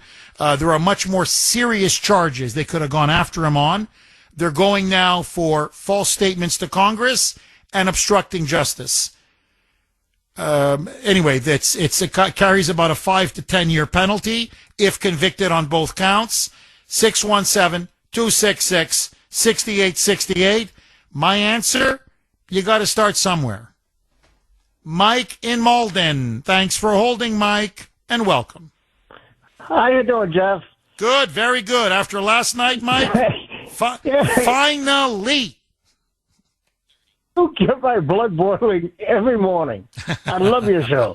Thank you, Mike. I'm your daily espresso, my friend. I'm saving you that $6-7 at Starbucks. Mike, can you hang on? I'm going to come right back to you. Mike is telling me we got to go to a hard break. 617-266-6868 is the number. Okay, let's go right back to Mike in Malden. Mike, I got to ask you, Comey is now indicted on 2 counts. Are you happy, not happy, and what do you make of it, my friend? I make it as a lowing hanging fruit. They can start with this. This is what they're going to do. But I did criminal defense work for 20 years. And the first thing I do is I take a look at the statute. Now, perjury. Let's go back to perjury. Knowingly giving false testimony while under oath, said oath being administered by an authorized tribunal. Okay? So now you go back to the questions where that was asked, and is that a material issue or is it not a material issue? Now, if they ask them, the color of the Sam Bondi's shoes, that's not a material issue. So they got to make sure that when they go to trial, that they nail that one down. Here's the other point. Here, and I don't think it's ever been done before, but I'll just remind you. They went after John Mitchell during the Nixon administration. They actually went after Spiro Agnew. And both of them did time. So this is not, without precedence. They do go after people like that. But if I, with the prosecution, knowing that they've already got a judge that, let's say he's just questionable, the prosecution can go for a change of venue and say that because of the publicity and to enhance as a benefit to the defense, transmit the case to someplace out in Wisconsin. Well, nobody ever heard of this guy, and most of the jury probably doesn't even know who Comey was. And they could do that, and then they got a flat playing field, and they can play that game if they want. So I'm just pointing out what the basics are. You got to go after them on the perjury. Pam Bondi reminds me of the frog that jumped into the pot of cold water. And now she's realizing that the temperature is going up, right? And all of a sudden she's starting to feel the heat. And she figured that as long as she ran out the clock on the 5 years, she could cover her butt by saying, oh, sorry, statute of limitations, and he gets a free pass and out he goes. Because she's afraid of retribution. She's afraid they're going to come after her. So it reminds me of a security guard at a mall versus a U.S. Marine colonel leading a battalion. Okay, you gotta get your Marine colonel in there. She's starting to feel the heat and she's starting to fold. So, I love the analogy. I got to say, Mike, I think you really hit the nail on the head. She's like a security, a security guard at a mall. That's what she is. She doesn't want to engage. She doesn't want to get into trouble. She doesn't want to hurt people's feelings. Very cautious, very timid, almost insecure. Just wants to come in, cash her paycheck, and go. As opposed to a Marine colonel who's just itching to take that hill. And I think that's what Trump has to decide over the next couple of months and maybe over the next year when Brennan gets indicted and others. Is this the AG I really want? To me, you don't go to war with a mall security guard. But that's me. Mike, thank you very much for that call. No, look, I think there's another issue that's almost as important as the actual trial itself. And many of you are making that point. I could read some text, but I'm just going to summarize it. The concern now that many Trump supporters have, and I agree with them, Comey now is cornered like a rat. Brennan now very soon will be cornered like a rat. The media, you can tell by their reaction, they are like a cornered animal. They are lashing out, they are rabid, and they are vicious. When you start cornering the deep state and their allies and enablers, they become unpredictable. What are they going to do? And let me tell you what Grace told me last night. And I don't want to get into the details because I want to be careful what I say on the air, because I don't want people to misunderstand what I'm saying. But what she said was, and I don't blame her, and I hope Trump's people are listening, she said, you know, if I'm Trump, I would double and triple and quadruple my security right now. Because the stuff that the Democrats are now saying, the hatred, the absolute vile, toxic hatred, the insanity that they're now peddling on the networks, and the way the rhetoric now is becoming so violent, so hateful, so unhinged. He better be very, very careful. And look, there was a very big story, and I was actually going to talk about it today, but at least let me mention it. Do you want to see the level of Trump derangement syndrome? People are going to be writing books about this, I'm telling you, in 20 years. And people are going to be studying this for hundreds of years to come. How half the country, or less than half the country, went insane. Lost, I'm choosing my words very carefully. Descended into irrational insanity. Trump comes out with Robert F. Kennedy Jr. We talked about the story regarding Tylenol. And they're citing a Harvard study. Long story short, if a pregnant woman, if you're a young woman and you're pregnant, you shouldn't be taking Tylenol. Or at a bare minimum, you shouldn't be taking a lot of Tylenol. Because they think there are links between that and the child potentially having autism. Well, just despite Trump, you got to hear this. Liberal women, by the way, overwhelmingly white, privileged, upper-class liberal women, college-educated liberal women, started gobbling Tylenol pills like they were candy and filming themselves on TikTok, videotaping. Here, Trump, yeah, we're not going to take Tylenol. Here it is, one, and then another, and then another, and then another. Now a frontline nurse is on the verge of tears, saying she got a call from one of these women's husband. 617-266-6868 is the number. Okay, we're going to go right back to the phone lines, but before we do, joining us now, as she always does at this time, the CEO, the co-founder, president of Kelly Financial Services, and yes, that is her wonderful name, Kelly. Kelly, how are you? Good morning, Jeff. I am good. First, I want to take a moment to say how proud I am of my son, William. He's been with you, Jeff, for the past 2 Fridays, and he really did such a wonderful job announcing his upcoming book, Only the Good Invest Young, and giving a heartfelt tribute to Charlie Kirk. William, honey, if you're listening, thank you, and I couldn't be prouder. And speaking of exciting news, I want to personally invite your listeners to join us on Wednesday, October 15th, for our special event with you, Jeff. It's going to be a great afternoon of conversation, connection, and, of course, a chance to meet William and hear more about his book.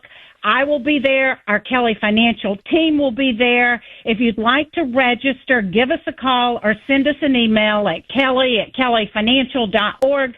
Jeff, I'll continue this conversation with our Kelly advisors tomorrow morning at 9 a.m. on Safe Money Strategies Radio. We'll touch on Medicare, Williams' book, and much more. Do tune in or go to our website for the Radio Rewind. Jeff, have a wonderful weekend. My best to Grace and the kiddos. Thank you, Kelly. My best to everyone and your family and, of course, at Kelly Financial. And I am definitely looking forward to that event right here in the studios in iHeart. I will be there, and we'll be talking about current events, politics, Williams' book, so much. I hope to see all of you there, Kuhner Country. Tickets are still available. Call 888-800-1881. 888-800-1881, or if you prefer, you can email Kelly directly, kelly@kellyfinancial.org, kelly@kellyfinancial.org. Charlotte in Boston. Thanks for holding, Charlotte, and welcome. Jeff, very quickly, I have a different take on why Pam Bondi delayed putting forward indictments for anybody. I think Trump told her to do that. And the reason why, there's a little bit of a sardonic feeling with him. I think he wanted Comey to be smug and happy, thinking he escaped everything because the time for the statute of limitations. Thank you. Was up in a couple of days. So I think he wanted him to think he was safe. That's my feeling. The other thing is whether any of these rotten human beings go to jail or not.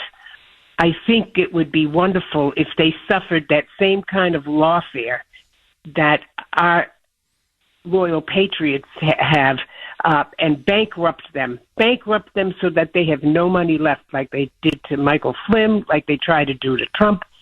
That, to me, would be a fitting justice. Thank you, Jeff. I agree. Charlotte, great call. Great call, and thank you very much for that. I really appreciate it. No, look, that last point you made about what they did to Michael Flynn, just very quickly, it needs to be said.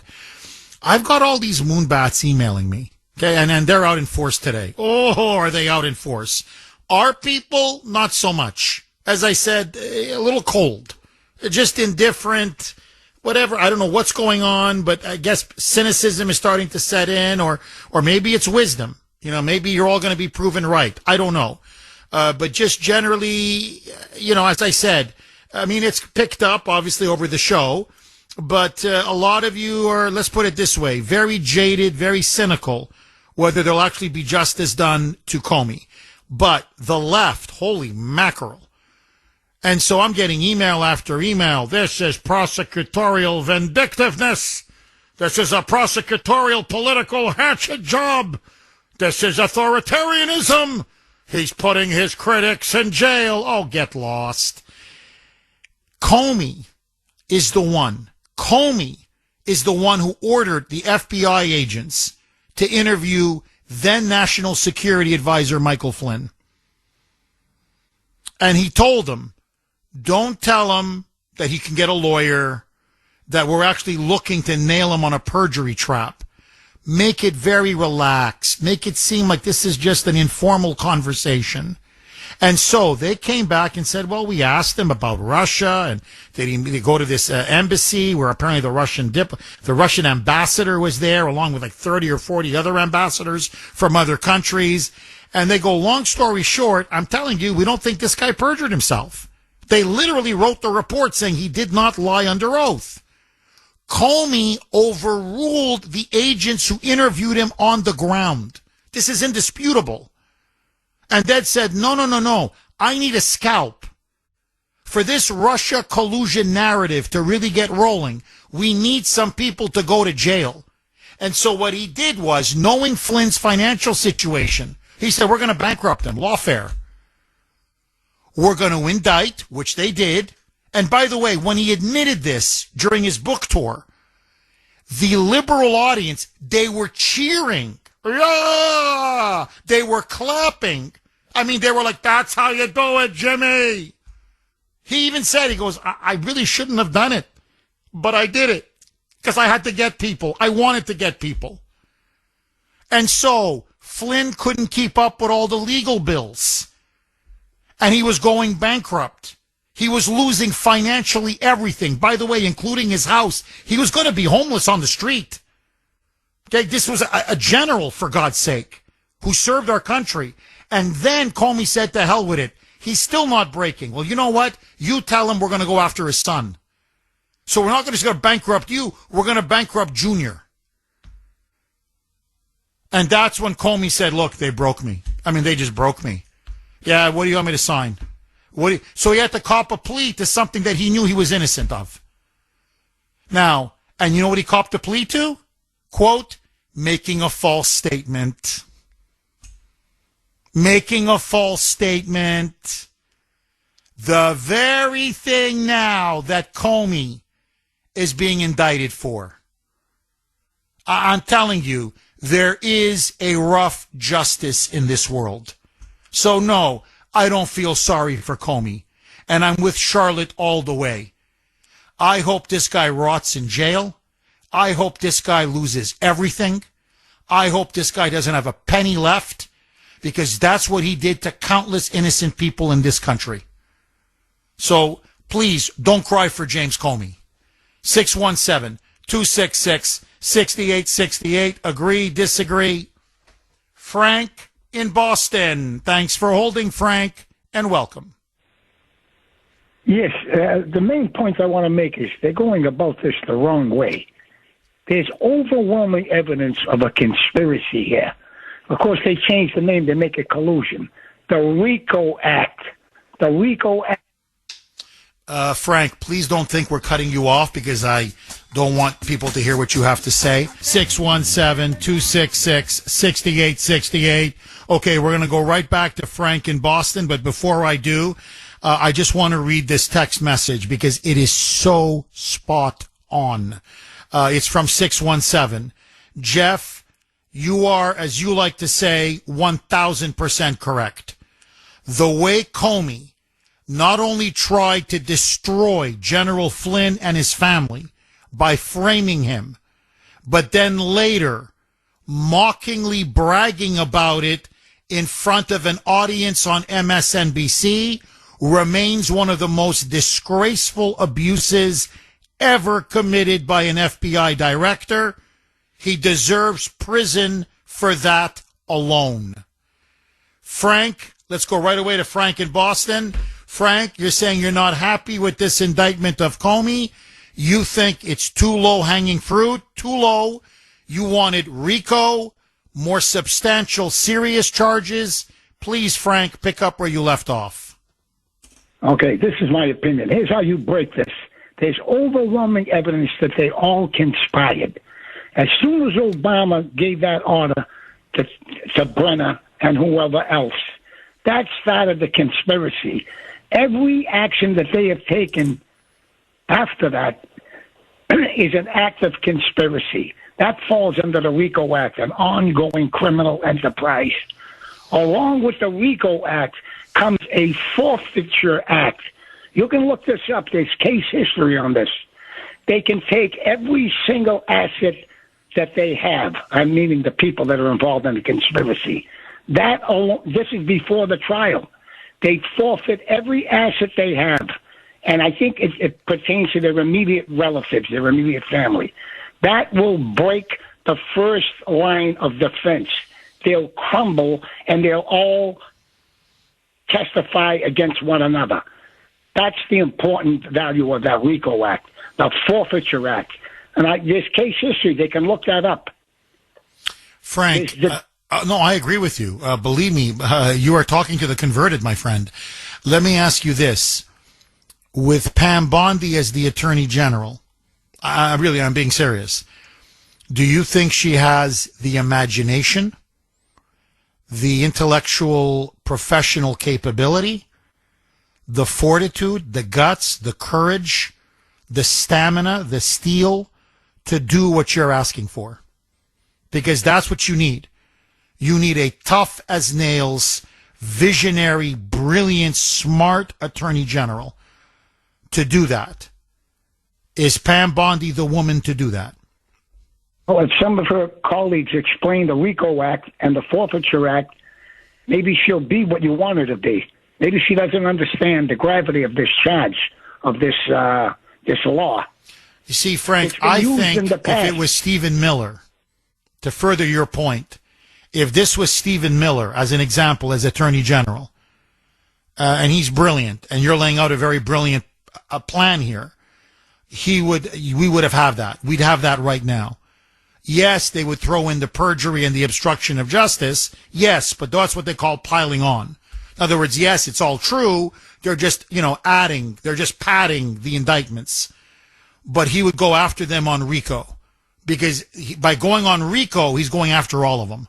As you're putting it, you're going after the entire conspiracy. I don't know if Pam Bondi has that in her. I agree with you, Frank, completely. But can she do it? Honestly, I don't think so. But that's what I wanted. Now, what I'm being told, just so that everybody knows, Frank, what I'm being told, and Trump's people are listening, so they're fully aware now of what we're saying. What I'm being told is the conspiracy charges, which you're asking for, Frank, the RICO stuff, that's going to be coming. That's what they're telling me. So, okay, we'll see. We'll see. Frank, thank you very much for that call. Really good call. Dave in Vermont. Dave, thanks for holding and welcome. Bonjour, Jeff. Bonjour. How are you, my French friend? Les bons temps roulés. Let the good times roll. No, I hear you. Buddy, what do you make of this? I think Donald Trump should adopt a new song from the Rolling Stones, Start Me Up. Once you start me up, I'll never stop. So you think the dominoes are starting to fall, and this is the first domino, correct? I got a grin on my face, and I'm hoping so. I'm sure hoping so. Dave, what do you say? This is the left's counteroffensive now. This is their counter-argument, that Trump pressured this, Trump pushed for it. This is political. This is a politicized prosecution of Comey.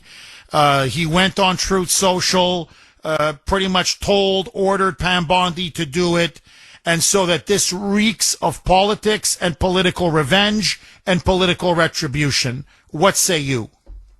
Alligator tears, my friend. Alligator tears.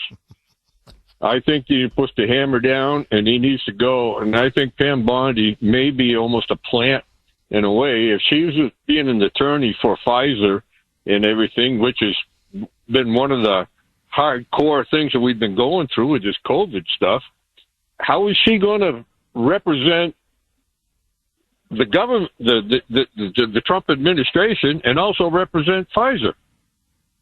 That's a very good point. That's a very, I don't trust her. I don't trust her.